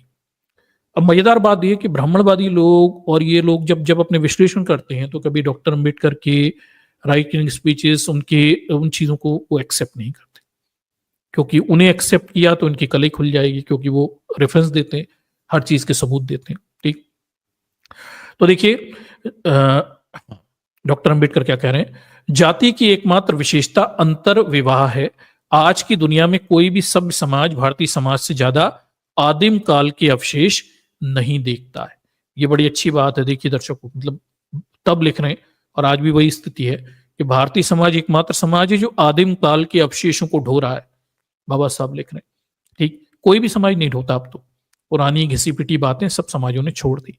ये भारतीय समाज है, आज भी आदिम काल के अवशेषों को ढो रहा है। और बाबा साहब जब लिख रहे थे आज 2025 में, तो हम और आदिम हो गए। कुंभ के मेले में अधनंगे होके, मतलब 50% बताते हैं 50 करोड़ हिंदुओं ने नहा लिया। अब क्या बोलोगे आप, कितना आदिम काल के कचड़े को ढोगे। बाबा साहब तब लिख रहे थे, आज समाज आज भी नहीं सुधरा हुआ। ठीक है, आगे देखिए। अ, ऐसा ही एक आदिम प्रथा बहिर्विवाह की है, जिसे दुनिया में बहुत पहले ही त्याग दिया, लेकिन भारत में अभी भी इसका पालन किया जाता है, बहिर्विवाह। ठीक, हालांकि भारत में कोई गोत्र नहीं है, लेकिन गोत्र प्रणाली का पालन किया जाता है, क्योंकि हिंदुओं ने में न केवल सपिंड विवाह बल्कि सगोत्र विवाह पर भी प्रतिबंध है। विभिन्न गोत्र और अन्य टोटेमिक संगठन हमेशा बहिर्विवाही रहे हैं। जब अंतर विवाह सगोत्र विवाह पर आरोपित किया गया तो एक जाति का निर्माण हुआ। इस जाति को बनाए रखने के लिए अंतर जाति विवाह पर प्रतिबंध लगा दिया। ठीक है, अंतर जाति विवाह पर प्रतिबंध लगा दिया गया था। पति या पत्नी की मृत्यु के मामले में देखिए, दूसरे पति या पत्नी के जाति से बाहर विवाह करने की संभावना थी। ऐसा होने से रोकने के लिए विभिन्न उपाय अपनाए गए। डॉक्टर अंबेडकर ये कह रहे हैं कुल मिलाकर कि जातिवादी व्यवस्था को बनाए रखने के लिए ये सती प्रथा जैसी प्रथाएं और बाकी प्रथाएं चल रही थी। उद्देश्य केवल इतना था कि महिलाएं जिनका पति मर जाता है वो अपनी जाति के बाहर किसी और से संबंध ना बना लें। इससे बेहतर रहेगा कि आप कुछ महिलाओं को जला के मारिए, बाकी के सामने उदाहरण बनेगा, ताकि वो सामाजिक नियम कायदे कानूनों में बंधी रहेंगी, डर भय बना रहेगा। आगे देखिए, वो बताते हैं क्या क्या किया जाता था अंतरजातीय विवाह को रोकने के लिए, ताकि पति के मरने के बाद पत्नियां बाहर विवाह ना करें। तो सती प्रथा और विधवा प्रथा, अपने मृत पति की चिता पर जलना। वो कहते हैं ये एक बड़ी प्रथा थी कि पत्नियों को उनके पति के साथ जला दो, ताकि बाद में जाति व्यवहार बाहर कुछ आचरण करने की महिलाओं की संभावनाएं ना रहे। या फिर जबरन विधवापन, जिसके तहत उन्हें शादी ना करने के लिए मजबूर किया जाता था। जबरदस्ती विधवा रखो, शादी ना करने दो, ताकि ये नियम भी बना दो और धार्मिक रूप से सही कह दो, ताकि किसी और जाति के बाहर किसी और के साथ वो संबंध ना बना ले। लड़की का वृद्ध व्यक्ति से विवाह कर दो, बूढ़े से विवाह कर दो। ये सब सिर्फ इसलिए है ताकि जाति व्यवस्था में ही लड़कियां रहें और जातिगत व्यवस्था ना टूट जाए। सभी मध्यकालीन ब्राह्मण ग्रंथों में रीति रिवाजों की बहुत ही आकर्षक भाषा में प्रशंसा की गई है, लेकिन इसके लिए कोई कारण नहीं बताए गए हैं। डॉक्टर अंबेडकर जो इस सभी प्रशंसा को बर्बरता की गोली पर मीठा लेप कहते हैं, इसके कारण बताते हैं। तो डॉक्टर अंबेडकर बताते हैं कि इन झूठी प्रथाओं को क्यों इतनी प्रशंसा के साथ ब्राह्मण ग्रंथों में लिखा गया है। देखिए, वो कहते हैं सती प्रथा, जबरन विधवापन और कन्या विवाह ऐसी प्रथाएं हैं जिनका मुख्य उद्देश्य जाति में अतिरिक्त पुरुष और अतिरिक्त महिलाओं की समस्या को हल करना है। इसकी सजातीय विवाह प्रथा को बनाए रखना है। इन प्रथाओं के बिना सख्त सजातीय विवाह प्रथा को बनाए नहीं रखा जा सकता था, जबकि सजातीय विवाह प्रथा के बिना जाति नकली है। ठीक है, तो बाबा साहब बताते हैं कि भाई ये सब उद्देश्य सिर्फ इसलिए हैं ताकि जातिगत व्यवस्था बनी रहे, सजातीय विवाह व्यवस्था बनी रहे। केवल इसलिए सब चल रहा था क्योंकि जब तक आप महिलाओं के लिए कानून नहीं बनाओगे कि आपको क्या बोलते हैं सती प्रथा, जबरन विधवा प्रथा, कन्या विवाह, बचपन में शादी कर दो, इसका उद्देश्य सिर्फ इतना है कि भाई पुरुषों को अपनी ही जाति में महिलाओं को पुरुषों के साथ विवाहाया जाए और जाति के बाहर ये कोई संबंध ना बनाए, और बनाए भी तो उससे पहले ही बनाने की स्थिति आए तो जला के मार दो या विधवा रखो या क्या बोलते हैं बचपन में ही शादी कर दो, बूढ़ों से विवाह कर दो। इस तरह की प्रथाएं दिखती थी, क्योंकि अगर ये प्रथाएं नहीं होंगी तो फिर महिलाएं क्या करेंगी, वो जाति के बाहर शादी करेंगी। कन्या दूसरी जाति में शादी कर लेगी। विधवा महिला किसी और जात के पुरुष के साथ संबंध बना सकती है या उसके साथ शादी कर सकती है, या फिर जिस महिला का पति मर गया उसे सती नहीं करोगे तो उसकी संभावनाएं, विशेषकर उच्च कुल की महिलाएं सती ज्यादा होती थी, तो उसकी संभावनाएं किसी निम्न कुल के पुरुष के साथ संबंध बनाने की ज्यादा हो जाती थी अपने शारीरिक जरूरतों को पूरा करने के लिए। तो ये डर हमेशा रहता था, तो उन्होंने नियम ही बना दिए, ठीक, कि सती कर दो या विधवा कर दो या बचपन में ही शादी कर दो। उद्देश्य यह है कि सजातीय विवाह व्यवस्था बनी रहे। ठीक है, इन नियमों के बगैर ये चल नहीं सकती थी, और नियम ना होते महिलाओं पे तो फिर जातिवाद भी नहीं चलता। ब्राह्मणों ने खुद को एक जाति में बंद कर लिया था, इस प्रकार दूसरों को दूसरी जाति बनने के लिए मजबूर किया। यह भी देख लीजिए दर्शकों, बाबा साहब कहते हैं कि ब्राह्मणों ने खुद को एक जाति बना लिया, अब ऐसे दूसरे तो अप्रत्यक्ष रूप से खुद ही जाति बन गए। यही कारण है कि गैर ब्राह्मण जातियों में विभाजित और उपविभाजित हो गया, ठीक है, और जातियों की संस्था भारत के कोने कोने में फैल गई। इस प्रकार दूसरों के द्वारा ब्राह्मणों की नकल करने की प्रवृत्ति के कारण था। चूंकि ये प्रथाएं बहुत कठोर और बर्बर थीं, इसलिए नकल अपूर्ण थी, और हम पाते हैं कि जो जाति ब्राह्मण के जितने करीब होती थी वह इन प्रथाओं का पालन उतनी सख्ती से जोड़ देती थी। ठीक है, ये भी देख लीजिए। जातिवादी व्यवस्था, कुप्रथाएं महिलाओं की। बाबा साहब कह रहे हैं कि भाई ये सब ब्राह्मणों ने बनाई है, ब्राह्मणों की नकल उनसे नीचे की जातियां करती थी। जो जातियां ब्राह्मणों के ज्यादा करीब थी वो ज्यादा कठोरता से नकल करने की कोशिश करती, जैसे क्षत्रिय, राजपूत। ये ज्यादा कठोरता से ब्राह्मणों के बनाए नियमों का पालन करने की कोशिश करते थे, ब्राह्मण जैसा दिखने की कोशिश करते थे। ठीक, ऐसा वो बता रहे हैं, और इसमें वो कुछ उदाहरण भी दे रहे हैं। देखिए, जैसे बंगाल में कुलीनवाद का उदाहरण, जो जाति को संरक्षित करने और ब्राह्मणों की सर्वोच्चता सुनिश्चित करने के लिए एक आंदोलन था। अन्यत्र चर्चा की गई है, कुलीनवाद के बाद बंगाल में इन प्रथाओं को सख्ती से लागू करने का कारण यह था कि कुलीन पुरुषों की सैकड़ों असंतुष्ट पत्नियों में से कोई भी उसे आसानी से जहर ना दे सके जिसे आसानी से समझा जा सकता है।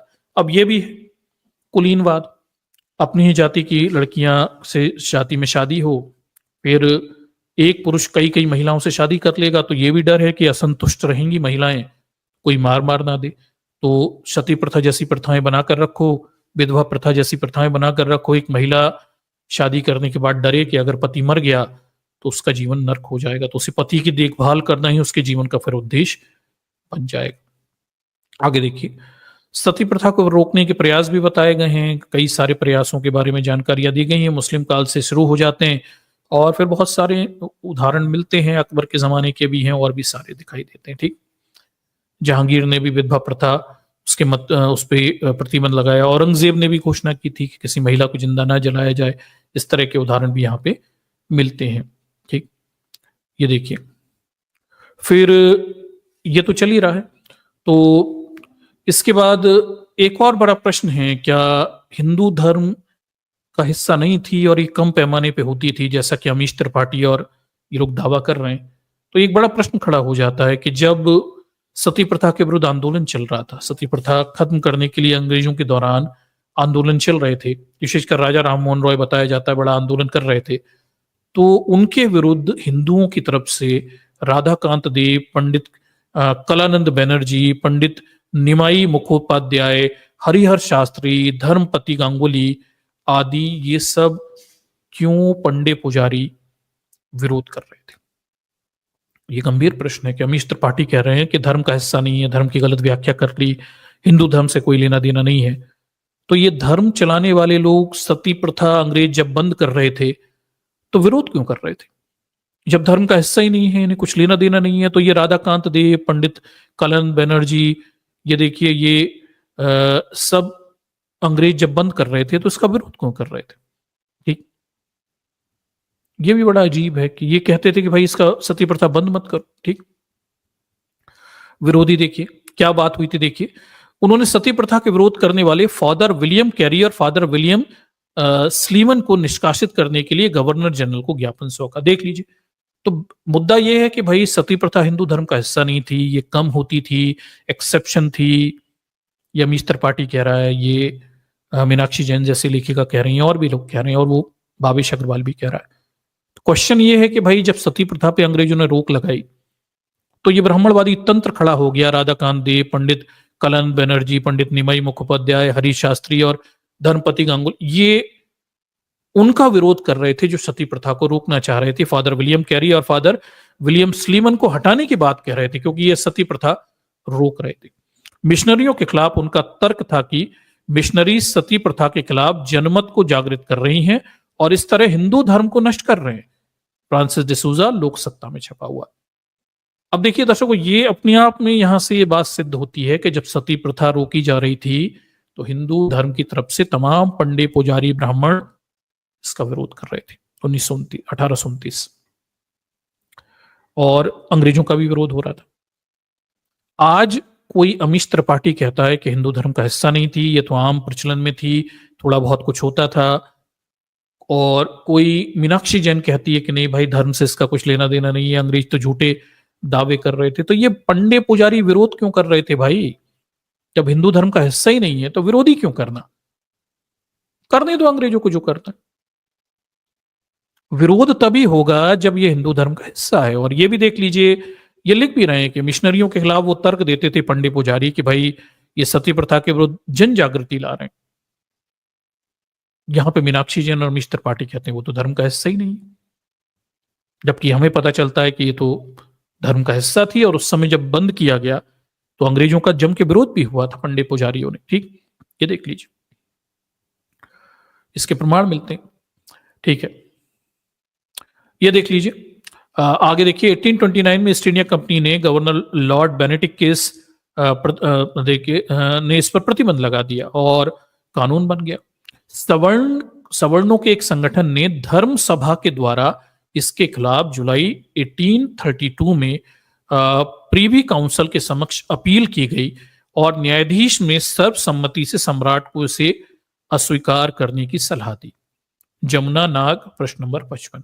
ठीक, तो ये भी देख लीजिए, सती प्रथा रोकी गई 1929 में विलियम बेनेडिक्ट के समय।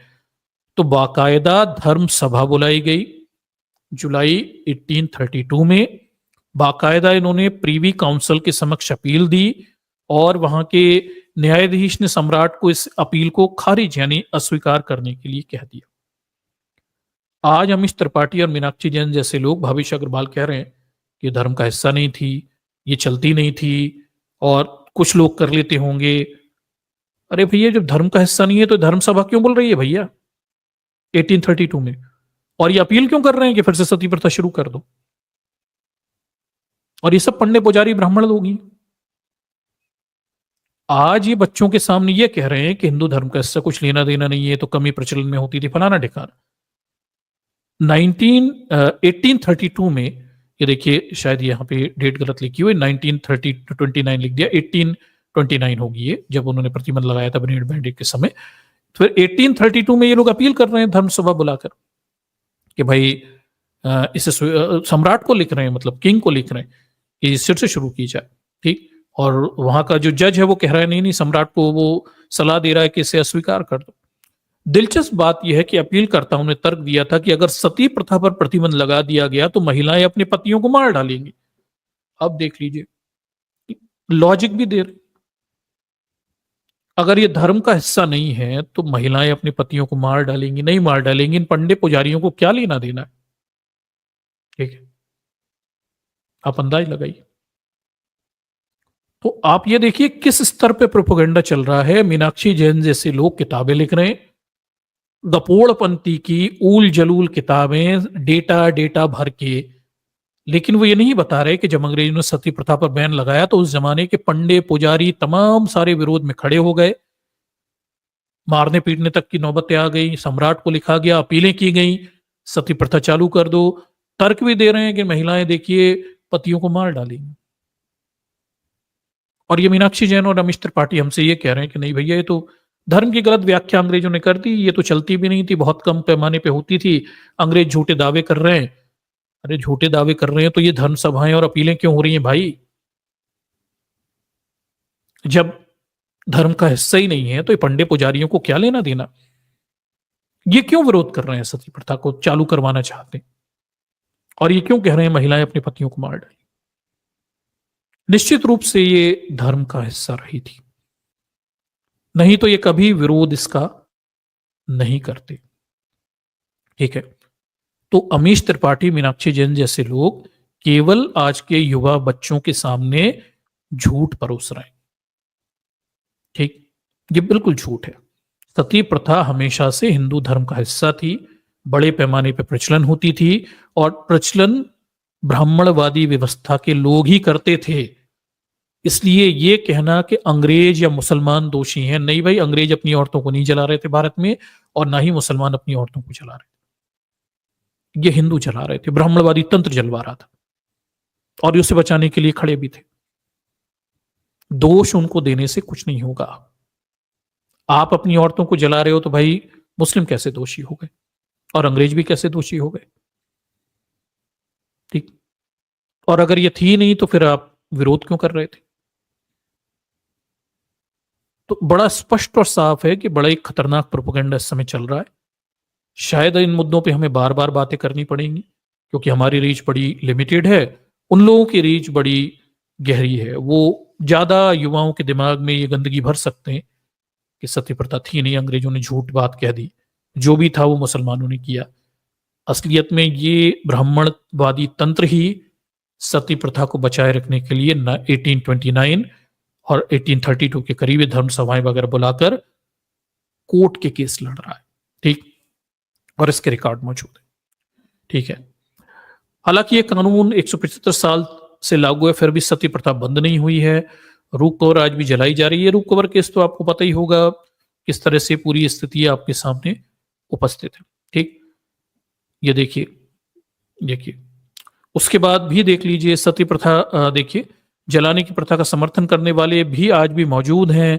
प्रमुख राजनीतिक नेताओं में से एक विधवा रानी भी शामिल है, जिन्होंने खुद ये प्रथा नहीं अपनाई। ठीक है, लेकिन वो क्या बोलते हैं, महिला आरक्षण आंदोलन के पक्ष में बोलने वाली नेता। देखिए, हाँ, महिला आरक्षण आंदोलन के पक्ष में बोलने वाली नेता जैसे साध्वी रितंबरा, उमा भारती, सुषमा स्वराज ने भी सती प्रथा का समर्थन किया है। ज्योति लॉन्जवेर, लोकमत, ये उन्होंने छपा हुआ, ये आज भी समर्थन करने बैठे हुए हैं। ये देखिए, और ये अमीश त्रिपाठी, ये सब उसी गैंग के तो हिस्सा हैं और कहीं से थोड़ी आ रहे हैं। ठीक, तो ये किताब है women in sacred law, internet archive पे मिल जाएगी आपको। वुमेन इन सेक्रेड लॉ, ये शकुंतला राव शास्त्री की किताब है, बड़ी फेमस किताब है, 1959 की ये किताब है, one of the famous book में से एक। ठीक, हमने सारे रेफरेंसेस वहीं से लिए हुए हैं, आप चाहें तो रेफरेंसेस को क्रॉस चेक भी कर सकते हैं। इस किताब से हमें तीन चार मोटे मोटे प्रश्नों के उत्तर मिलते हैं। पहला, अमीश त्रिपाठी का ये दावा कि सती प्रथा धर्म का हिस्सा नहीं थी, धर्म ग्रंथों की गलत व्याख्या अंग्रेजों ने कर दी। ठीक, और गलत समझ लिया, नहीं भाई ये धर्म का हिस्सा थी। ठीक, और बाकायदा जब सती प्रथा को बैन किया गया तो धार्मिक पंडे पुजारी हिंदू धर्म के विरोध करने गए थे, धर्म सभाएं बुलाई गई थी उसे चालू करवाने के लिए। ठीक, पहली चीज। दूसरा, ये बात कहना कि सती प्रथा जो है वो क्या बोलते हैं, मुस्लिम दौर में शुरू होती है और मुसलमानों की वजह से लोग अपनी स्त्रियां अपनी रक्षा करने के लिए ये शुरू कर देती हैं, और बाद में अंग्रेजों ने बढ़ चढ़कर ये आंकड़े दिए, ये कम मात्रा में होती थी, ये भी अपने आप में झूठ है। मैंने मुस्लिम दौर से पहले के शकुंतला राव शास्त्री के उदाहरण आपके सामने रखे। ठीक है, जहां 90 हजार रानी और 30 हजार रानियों के मुस्लिम शासकों से लड़ाई तो बाद में हुई, आपस की लड़ाइयों में मरने पर ही, साधारण मौतों पर भी राजा रजवाड़े अपनी महिलाओं को जिंदा जल पा रहे थे। ठीक, फिर यह कहना कि प्राचीन काल में नहीं थी, तो भाई आपके धर्म ग्रंथों में आप खुद ही ऋग्वेद को नहीं मानते, लेकिन अथर्ववेद में सती प्रथा को मान रही है शकुंतला राव शास्त्री। ठीक है, उसके बाद स्मृति साहित्य में भी ये मीनाक्षी जैन कहती है मनुस्मृति में नहीं है कुल्लक भट्ट की, लेकिन बाकी स्मृतियों में तो है। मनु ये तो बता रही है यहाँ पे शकुंतला राव शास्त्री, बाकायदा समर्थन है। उसके बाद फिर हम 7th सेंचुरी 6th सेंचुरी के लेखकों की तरफ जाते हैं तो हमें बाण भट्ट मिल जाता है जो कहता है अनुमारण खराब है, यानी सती प्रथा खराब है। फिर हमें मेगातिथि मिल जाता है जो सती प्रथा का विरोध करता है, लेकिन फिर 7th सेंचुरी के बाद हमें समर्थन मिलने लगता है और हम ये देखते हैं कि फिर उसके बाद क्या बोलते हैं, विज्ञानेश्वर और माधवाचार्य इसका समर्थन करने लगते हैं। तो ये कहना कि प्राचीन काल में सती प्रथा नहीं थी, नहीं, प्राचीन काल में इनके धर्म ग्रंथों के अनुसार सती प्रथा थी, ये अलग नहीं हो सकते इससे। अगर इनके धर्म ग्रंथ प्राचीन काल में थे तो सती प्रथा भी थी। ठीक, क्योंकि इनके धर्म ग्रंथ इसकी गवाही दे रहे हैं, और कुछ और भी बता दूंगा मैं अभी आपको। ठीक, बाकायदा ये चला करती थी। ठीक, उसके बाद इनका क्या बोलते हैं, ये दावा कि भाई बाकी के प्रमाण कहाँ हैं, तो बाकायदा हमारे पास 3rd सेंचुरी BC तक का एविडेंस है, जहां एक भारतीय जो क्या बोलते हैं लड़ने गया हुआ था डायनोसियस के यहाँ, सैनिक मर गया तो उसकी 2 पत्नियां सती होने के लिए लड़ रही थी और बाद में एक को अनुमति दी गई थी। तो मतलब 3rd सेंचुरी BC तक में ये महिलाओं को जिंदा जलाने की प्रथाएं चल रही थी। अब कौन चला रहा था, कैसे लोग चला रहे थे, ये बड़ा प्रश्न है, क्योंकि बौद्ध धर्म में तो सती प्रथा की कोई बात है ही नहीं। तो जो भी विरोध में धर्म होंगे वही चला रहे होंगे। और कौन विरोध में दम होने का दावा करता है? ऑब्वियसली ब्राह्मण लोग ही दावा करते हैं। इन्हीं क्या चल रही होगी। ठीक, तो ये बड़ा प्रश्न है। उसके बाद 5th सेंचुरी का जो क्या बोलते हैं, एक बड़ा शिलालेख है, गोप राजा का शिलालेख गुप्त काल का, वो तो है ही जाना माना है, इरण का, जिसमें तो बाकायदा शिलालेख लगा हुआ है। ये मिल जाता है सती प्रथा के होने का। तो 5th सेंचुरी में तो कौन से मुसलमान भारत में आ गए थे? सती प्रथा हो रही थी। फिर 7th सेंचुरी में बाण इसका विरोध भी करता है, अनुमानन का। तो ये चला करती थी, वो कहता है मूर्खों की। तो ये सारी चीजें उपस्थित थी। पहला, सती प्रथा के प्राचीन उल्लेख हैं, इनके धर्म ग्रंथों में है। हिंदू धर्म का बाकायदा ये हिस्सा थी और है, अभी भी है। उसके बाद इसका समर्थन भी है हिंदू धर्म को की तरफ से। उसके बाद ये दावा कि ये मुस्लिम काल में विकसित हुई, नहीं, मुस्लिम काल से पहले से चली आ रही थी, हमारे पास पर्याप्त उदाहरण मिल जाते हैं। उसके बाद ये कहना कि अंग्रेजों ने अतिशयोक्तिपूर्ण डेटा दिया, बिल्कुल नहीं, अंग्रेजों ने अतिशयोक्तिपूर्ण डेटा नहीं दिया। इनफैक्ट जब अंग्रेजों ने सती प्रथा पर प्रतिबंध लगाया तो ये तमाम पंडे पुजारी अंग्रेजों से लड़ने खड़े हो गए और विरोध किया इन्होंने। सम्राट के इंग्लैंड के सम्राट तक इन्होंने अपीलें की हुई है। ठीक, इसे ध्यान रखिए। और ये भी ध्यान रखिए 1857 का विद्रोह जो था, उसमें एक कारण ये भी था कि अंग्रेज हिंदुओं की धार्मिक प्रथाओं में हस्तक्षेप कर रहे हैं। उसमें सिख सती प्रथा भी थी, कन्या शिशु बाल हत्या भी थी, दास प्रथा भी थी, तमाम सारी प्रथाएं थी। ठीक, तो इसे थोड़ा ध्यान रखिए कि भाई ये सारे दावे मीनाक्षी जैन, अमीश त्रिपाठी जैसे लोगों के, मुझे लगता है या तो अज्ञानता से उपजे हैं, वो इतना पढ़ते नहीं है, या उनके पास रेशनल एटीट्यूड नहीं है, या वो बस मीनाक्षी जैन जैसे लोग छोटा मोटा कुछ डेटा वेटा रखकर हिंदुत्ववादी प्रोपेगेंडा को आगे बढ़ाती हैं और अमीश त्रिपाठी पर उसी को रेफरेंस के रूप में देकर लोगों को बताते हैं, देखिए ये सब अंग्रेज या मुसलमान काल में विकसित हुआ। ठीक, लेकिन वास्तविकता में अगर आप डिटेल में इस चीज को देखें तो आपको पता चलेगा कि बाकायदा ये धर्म का हिस्सा है, प्रमाण भी हजारों में संख्या में मौजूद हैं और ये बड़े पैमाने पर प्रचलन में भी थी। ठीक है, ये आंकड़े बताते हैं। ठीक, चलिए, तो आप चाहें तो उस किताब को पढ़ सकते हैं और बड़ी फेमस किताब है। ठीक, वुमेन इन सेक्रेड लॉस। चलिए हम आगे की तरफ बढ़ते हैं, थोड़े से कुछ और रेफरेंसेस हैं, उन्हें भी लेते हैं यहाँ पे।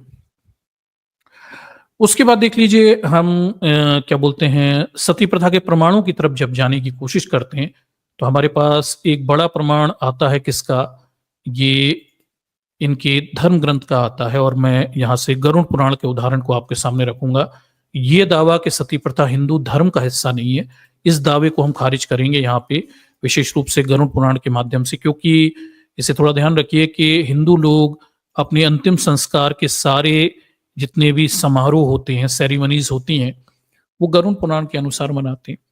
ठीक है, जितनी भी फ्यूनरल प्रैक्टिसेस हैं, जितनी भी अंतिम संस्कार की प्रक्रियाएं हैं, वो तो गरुड़ पुराण में दी गई हैं और हिंदू लोग इसी के अनुसार अपने मृत्यु संस्कारों को मानते हैं।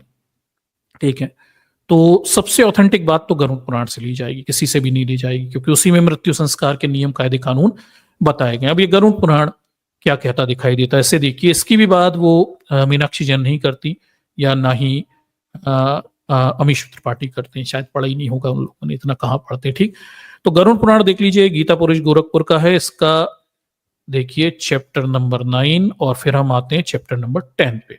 ठीक है, इसका ये चैप्टर नंबर 10 है और इसमें ये मृत्यु के अनंत करे कृत्य और शव आदि नाम वाले 6 पिंडदानों का फल, ये इस तरह का इसका शीर्षक है।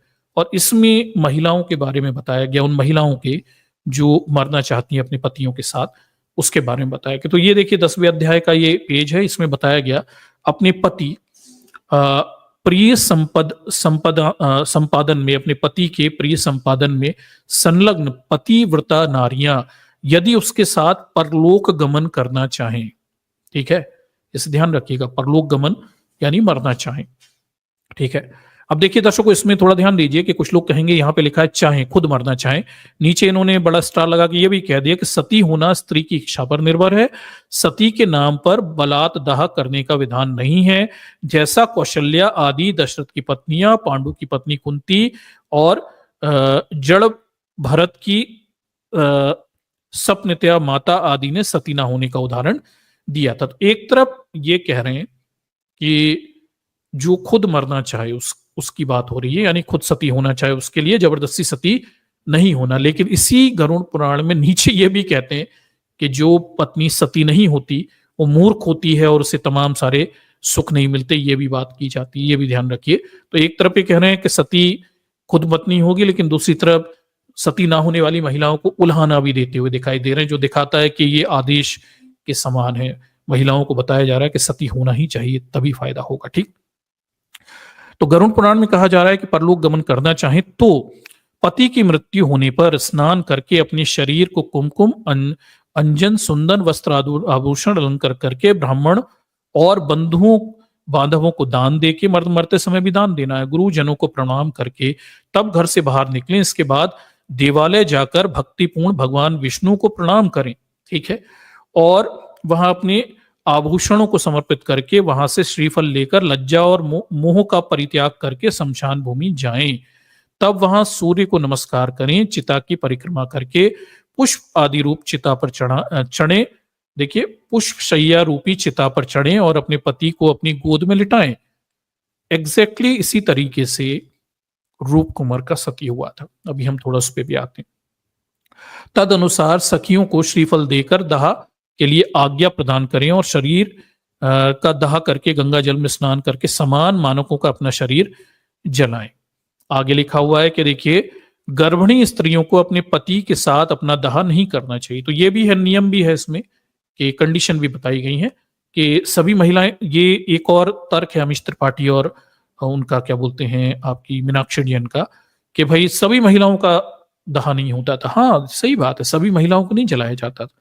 ठीक, कुछ महिलाएं चुनी जाती थी और उसमें कंडीशंस हैं, जैसे जो गर्भिणी महिला है वो कैसे, उसके बच्चा है तो उसे तो नहीं मारेंगे ना।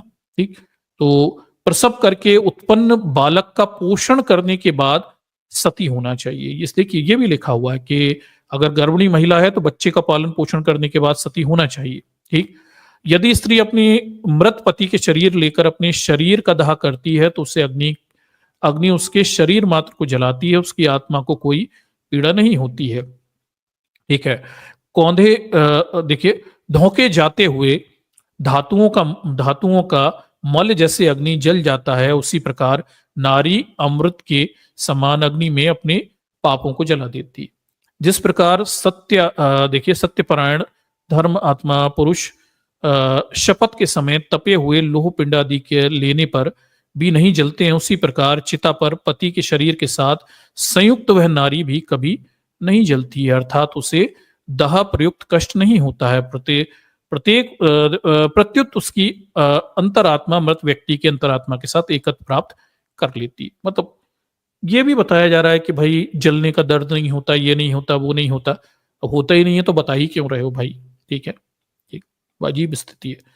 आगे फिर लिखते हैं कि स्त्री शरीर प्राप्त करने से मुक्त नहीं होती है, इसलिए सर्व प्रयत्न पूर्वक मन वाणी और कर्म से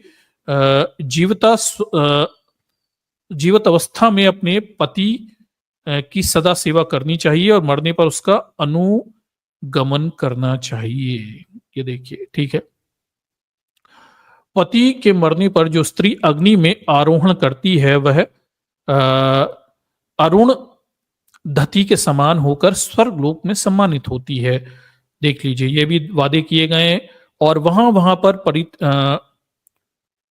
पति परायण नारी अप्सरा गणों के द्वारा सत्युमान होकर 14 इंद्र के राज्य कल्पांतर तक, अर्थात एक कल्प तक अपने पति के साथ स्वर्गलोक में रमण करती है। जो सती अपने भ्राता का अनुगमन करती है, देखिए भारत का अनुगमन करती है, वह अपने मात कुल, पितृ कुल और पति कुल, इन तीनों कुलों में पवित्र कर देती है। ये देख लीजिए, ये भी बताया गया है कि सती अगर अनुगमन करती है, ठीक है, यानी दाह संस्कार सती होती है, तो वो अपने माता पिता सभी कुलों को पवित्र कर देती है। ये सब बातें भी बताई गई हैं।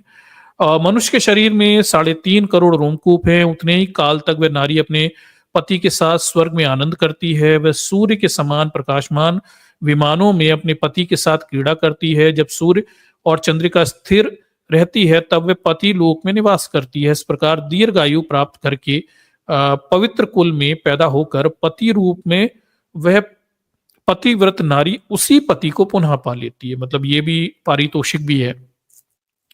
सती होने वाली पत्नी को अगले जन्म में फिर वही पति मिलेगा जो इस जन्म में बीमार, तकलीफ जो भी था, जैसे भी मर गया, वही दोबारा मिलेगा। ठीक, आगे ये भी देख लीजिए, जो स्त्रियां क्षण मात्र के लिए होने वाले दाह दुख के कारण इस प्रकार के सुखों को छोड़ देती हैं, वह मूर्ख जन पर्यन विरह अग्नि में जलती रहती हैं। यह भी बताया गया। ऊपर लिख रहे हैं कि जबरदस्ती सती नहीं करता है, नीचे ये लिख रहे हैं कि जो महिलाएं, स्त्रियां दाह दुख के कारण क्या बोलते हैं, सुख को छोड़ देती हैं, यानी मरने के सुख को छोड़ देती हैं, वो मूर्ख होती हैं और ब्रह्माग्नि में जलती रहती है। तो मतलब जो महिलाएं सती नहीं होती हैं, मूर्ख बता रहे। इसलिए पति को शिव स्वरूप जानकर उसके साथ अपने शरीर को जला देना चाहिए। ये हे तार्थ, यदि पत्नी सती नहीं होती है तो केवल शव का ही दाह करना चाहिए। शव के आधे या पूरे जले जाने पर, यह सब बाद में बताया गया।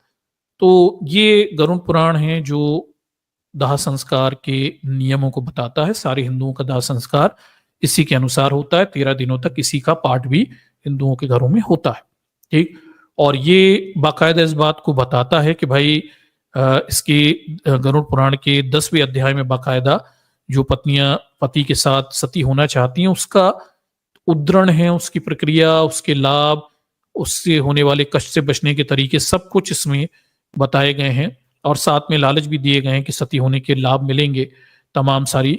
और ये भी बताया गया कि जो स्त्रियां सती नहीं होती हैं वो मूर्ख होती हैं और विरह अग्नि में जलती रहती हैं और उन्हें लाभ नहीं मिल पाते।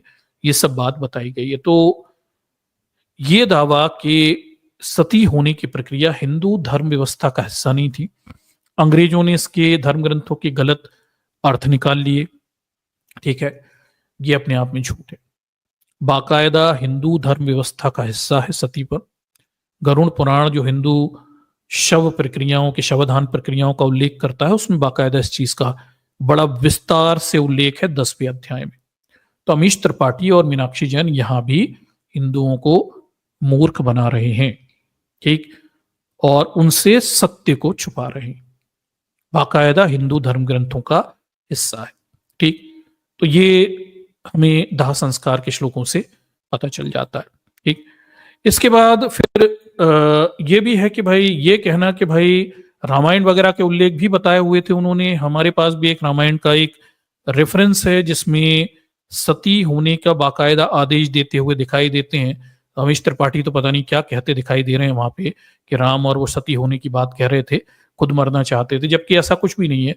जब हम वाल्मीकि रामायण पे जाते हैं, सचित्र हिंदी अनुवाद वाल्मीकि रामायण है, हम वाल्मीकि रामायण के उल्लेखों की तरफ जब जाते हैं तो देखिए हमें ये हिंदी वाला वाल्मीकि रामायण है, इसमें हम जाते हैं सीधे, देखिए ये युद्ध कांड है। युद्ध कांड का मैं आपको सीधे लेके चलता हूं। युद्ध कांड का 116वां सर्ग है और ये केवल हिंदी पढ़ रहा हूं मैं आपके सामने। 116वां सर्ग है और यहां पर जब राम युद्ध जीत जाते हैं, सीता को उनके सामने लाया जाता है, तब क्या क्या बातें होती हैं वहां पे देखिए, तमाम सारी बातें होती हैं। और उसमें क्या बोलते हैं, राम जो हैं वो लक्ष्मण को सीता को जलाने के लिए चिता तैयार करने का आदेश देते हैं। ये देखिए तमाम सारी बातों के बाद लिखा है, परंतु देखिए श्री राम के इशारे से सूचित होने वाले उनके हार्दिक अभिप्रायों को जानकर पराक्रमी लक्ष्मण ने उनकी सम्मति से ही चिता तैयार की। तो अमीश त्रिपाठी ये कह रहे हैं कि इसका गलत मतलब निकाल लिया, लेकिन इसका तो यही मतलब लिखा हुआ है कि राम के कहने पर सीता के लिए लक्ष्मण ने चिता तैयार की। हालांकि वो नहीं करना चाहता था, चिता तैयार की। और जब नीचे जाते हैं तो पता चलता है कि तपाए हुए नूतन स्वर्ण की सी कांति वाली सीता आग में तपाकर शुद्ध किए गए स्वर्णों के आभूषणों से विभुक्त थी। ये सब लोगों के निकट उन्हें देखते देखते हुए जलती आग में कूद पड़ी। ये बाकायदा 116वें सर्ग में इसका उल्लेख है। सीता ने भी बाकायदा चिता जलाई गई और उसे भी मरने के लिए, यानी अग्नि परीक्षा देने के लिए जबरदस्ती बाध्य किया गया था। अमीश त्रिपाठी पता नहीं क्या बात कह रहे हैं, मुझे लगता है उन्होंने कुछ पढ़ा भी नहीं कि राम मरना चाहते थे और फलाना ढिकाना, जबकि असलियत बिल्कुल इसके विरुद्ध दिखाई देती है। ठीक है। और क्या बोलते हैं, ये कहना कि धर्म ग्रंथों का हिस्सा नहीं है, धर्म ग्रंथ तो बाकायदा विस्तृत उल्लेखों से भरे पड़े हुए हैं। ठीक, बाकायदा इस चीज का उल्लेख दिखाई देता है। ठीक, तो ये सारी बातें करना मुझे लगता है अज्ञानता सी निशानी है। मुझे लगता है ये पढ़ते नहीं है। ये एक टीवी पे रामायण देख लेते हैं, और या फिर कोई पॉडकास्ट, एक पॉडकास्टर दूसरा पॉडकास्ट सुन लेता है और दूसरा तीसरे का सुन लेता है, और इस तरह से मिथ बनती चली जाती है। अगर इन्होंने डिटेल में, अमीश त्रिपाठी और ये जैन, प्रोफेसर जैन, ऐसे लोग अगर डिटेल में धर्म ग्रंथ पढ़े होते, डिटेल में हिस्ट्री पढ़े होते, तो इनकी हिम्मत भी नहीं होती बचकानी बातें करने की। ये बाकायदा सती प्रथा हिंदू धर्म ग्रंथ का हिस्सा थी, हिंदू व्यवस्था का हिस्सा थी, और बाकायदा इस चीज के उल्लेख मिलते हैं। फिर ये कहना कि भाई समाज में सती प्रथा को लेके कोई प्रचलन नहीं थे, लोग उत्साहित नहीं थे, तो मैं आपको उदाहरण दे देता हूँ। ये रिकॉर्डेड घटना, ये रिकॉर्डेड घटनाओं पे बात करती है मीनाक्षी जैन, तो मैं रिकॉर्डेड ही बता देता हूँ। ललन टॉप ने ये आर्टिकल छपा हुआ था 2017-18 में, जब सती प्रथा के रूप कुमार वाला ये जो केस आया था, तब इन्होंने छापा था। कैसे, ये देखिए, रूप कुमार जो थी, इसकी ये एडिटेड वीडियो फोटो बनाकर लोगों में चलाई गई थी। ललन टॉप छापता है कि रूप कुमार की मुस्कुराती हुई तस्वीर जो एडिट की गई थी, इस तरह से बनाई गई थी जैसे वो सती होते हुए खुश थी, जबकि सच्चाई है कि इसे जबरदस्ती सती किया गया था। हालांकि आरोपी बच गए। और वो लिखता है कि देखिए कितना उन्माद था लोगों में एक महिला को सती करने के लिए। इसको लेकर ललन टॉप बाकायदा डिटेल में उस समय जो अखबारों ने छापा था, वहां जो देखा था, वो बताता है कि मीनाक्षी जैन का ये दावा कि ये बहुत कम चलती थी, आम लोगों में प्रचलन में नहीं था, कभी कभार कोई घटना होती थी, और हिंदू धर्म से संबंधित नहीं है। कितना उन्माद था जब रूप कुमार को सती किया गया था। तो सुनिए जरा, एक चिता जलाने के लिए एकदम तैयार की गई थी। गांव के सैकड़ों हजारों लोगों की भीड़ वहां गायत्री मंत्र का जाप कर रही थी। चिता पर एक लाश, और लाश को गोद में रखे हुए 18 साल की लड़की। किसी ने उस चिता में आग नहीं लगाई, आसमान से अपने आप आग लग गई। पति का सिर गोद में लिए मुस्कुरा रही थी। वह लड़की अपने हाथों को आशीर्वाद की मुद्रा उठाए हुए थी। उसके बाद अग्नि में सब कुछ जला दिया गया। इस तरह की सुहागन सती हो गई, सती माता बन गई। ऐसे डिटेल उल्लेख वहां के लोगों ने तब किए हुए थे रूप कुमार के सती होने पर। और पेपर वालों ने जब लोगों से पूछा था, 1978 की बात है, तब इन्होंने इस तरह की बात बताई थी। आगे देखिए, इसी बीच गांव में अफवाह फैल गई कि रूप कुमार सती होनी चाहती है। पुरानी राजपूताना प्रथा के अनुसार गांव के कुछ बूढ़े बुजुर्ग पंडे टाइप के लोग आ गए, और उन्होंने ये परीक्षा की कि रूप कुमार सती होने लायक है या नहीं, इसके अंदर सत्य है या नहीं है, उन्होंने कन्फर्म कर लिया, और फिर बात पक्की हो गई। उधर चिता तैयार कराई गई, रूप कुमार को सजा धजा कर हाथ में नारियल देकर गांव में घुमाया गया। उसके बाद राजपूताना शमशान में ले जाया गया जहां चिता सजी थी। ठीक है। इंडिया टुडे ने इस कांड को 1987 में तफ्तीश की थी। रूप कुमार को जलाने के वक्त वहां मौजूद तेज सिंह शेखावत ने बाद में कहा कि 15 मिनट तक उसने चिता की परिक्रमा की, और हमने उसे बताया कि जल्दी करो नहीं तो पुलिस आ जाएगी और गड़बड़ हो जाएगा। उसने मुस्कुराते हुए कहा कि फिक्र ना करो। वो तो चिता पर चढ़ गई और पति का सिर हाथ में रख लिया। ये सब बातें बताई जा रही हैं। गांव वालों ने छाती ठोक कर बताया कि जब वो चिता से नीचे गिर गई तो पैर घसीट कर वापस पहुंचाई गई। फिर वहां मौजूद हर राजपूत ने अपने घर से घी के कनस्तर लेकर लाकर डाले ताकि आग तेज हो जाए। 1:30 बजे तक ये काम तमाम हो गया। ठीक है दर्शकों, ये किसी महिला को जलाने के लिए ये अंधा उन्माद समाज में लोग कितने धार्मिक रूप से उद्वेलित थे इस महिला को जिंदा जलाने के लिए, सती करने के लिए। ठीक है, और ये घटना तो सती प्रथा बंद होने की बहुत बात की है, अगर हम देखें तो। ठीक, बहुत बात की है। 1978 की ये पूरी घटना है। सती प्रथा बंद हुए पर काफी समय हो गया था, बहुत बाद में हुई घटनाओं में से एक है। इतने बाद भी लोगों के अंदर महिला को सती करने, जिंदा जलाने और जलाते हुए देखने को लेकर इतना अंधा उन्माद था, किसी के अंदर आत्मविवेक नहीं था। यह घटना अपने आप में रिकॉर्डेड घटना है बाकायदा। ये घटना बताती है कि समाज में सती प्रथा को लेकर कितनी आतुरता और उत्साह रहता था। लोगों में इस समय तक भी था और यह धार्मिक रूप से स्वीकृत थी। इसे अच्छा बताया जा रहा था। पेपर में बड़े बड़े महिमा मंडन के लोग स्टेटमेंट दे रहे थे। ठीक, तो पता नहीं कहां रहते हैं अमीश त्रिपाठी और कहां रहती है मीनाक्षी जैन जैसे लोग, और ये क्या पढ़ते हैं। ये आज खड़े होकर युवाओं के सामने ये कह रहे हैं कि सती प्रथा का प्रचलन नहीं था, ये कमीज की जाती थी, अंग्रेजों ने प्रोपेगेंडा कर दिया, मुस्लिम आए तब बढ़ गई, प्राचीन काल में नहीं होती थी, हिंदू धर्म से इसका कोई लेना देना नहीं है, गलत व्याख्याएं हैं। पता नहीं इस तरह के मक्कार लोग कहां रहते हैं, कहां से आते हैं। अजीब है। या तो ये पढ़ते नहीं है या फिर पढ़ना ही नहीं चाहते, क्योंकि इनके उद्देश्य केवल इस राजनीतिक सत्ता के लिए झूठा इतिहास पढ़े हुए युवाओं को तैयार करना है, जो आगे के इनके फुट सोल्डर बनेंगे सांप्रदायिकता की आग में। वो एक ऐसा हिंदू तैयार करना जो झूठा अतीत के इतिहास का गौरव लेकर घूमता हो। हालांकि सभी धर्मों के यही उद्देश्य होते हैं। जो भी धर्मों के प्रचार प्रसार करने वाले लोग होते हैं वो अपने अनुयायियों को हमेशा झूठा इतिहास मनगढ़ंत तरीके से बताते हैं। धर्मों के इतिहास तो बड़े कलंकित हैं। प्राचीन काल और मध्यकाल में कौन सी उन्नत सभ्यताएं थीं जो महिलाओं को सम्मान दे देंगी? केवल काल्पनिक बातें। ठीक, तो ये पूरा एक षड्यंत्र है। बड़े पैमाने पे ये प्रोपेगेंडा चलाया जा रहा है। षड्यंत्र के तौर पे तमाम सारे दावे और बातें यहाँ पे किए जा रहे हैं, और सिर्फ उद्देश्य सिर्फ इतना दिखाई देता है कि वो जो तथ्यात्मक रूप से इतिहास है, सती प्रथा, हिंदू धर्म का कोड, उस पर अब व्हाइट वॉश किया जा रहा है, पानी फेरा जा रहा है, ताकि युवाओं तक वो सच ना पहुंचे, इस हिंदू धर्म की गंदे चेहरे ना पहुंचे कि ये जातिवादी, महिला विरोधी और कुप्रथाओं से भरा हुआ धर्म है। एक ऐसे हिंदू युवा को तैयार करना जो अतीत की महानता में विश्वास रखता है और अतीत के तमाम सारे सत्यों को वो धर्म के विरोधी प्रोपोगेंडा और षड्यंत्र मानता है और उन्हें एक्सेप्ट ही नहीं करता। और यही लोग आगे चल के इस हिंदुत्ववादी व्यवस्था को आगे बढ़ाएंगे। ठीक,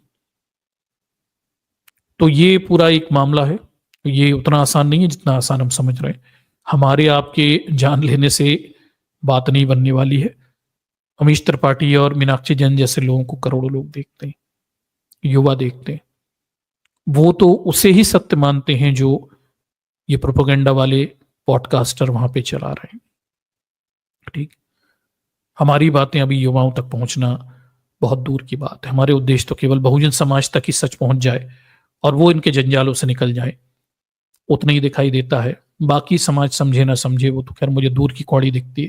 ठीक, चलिए, तो ये पूरा मामला है दर्शकों, और बड़ा कठिन मामला है।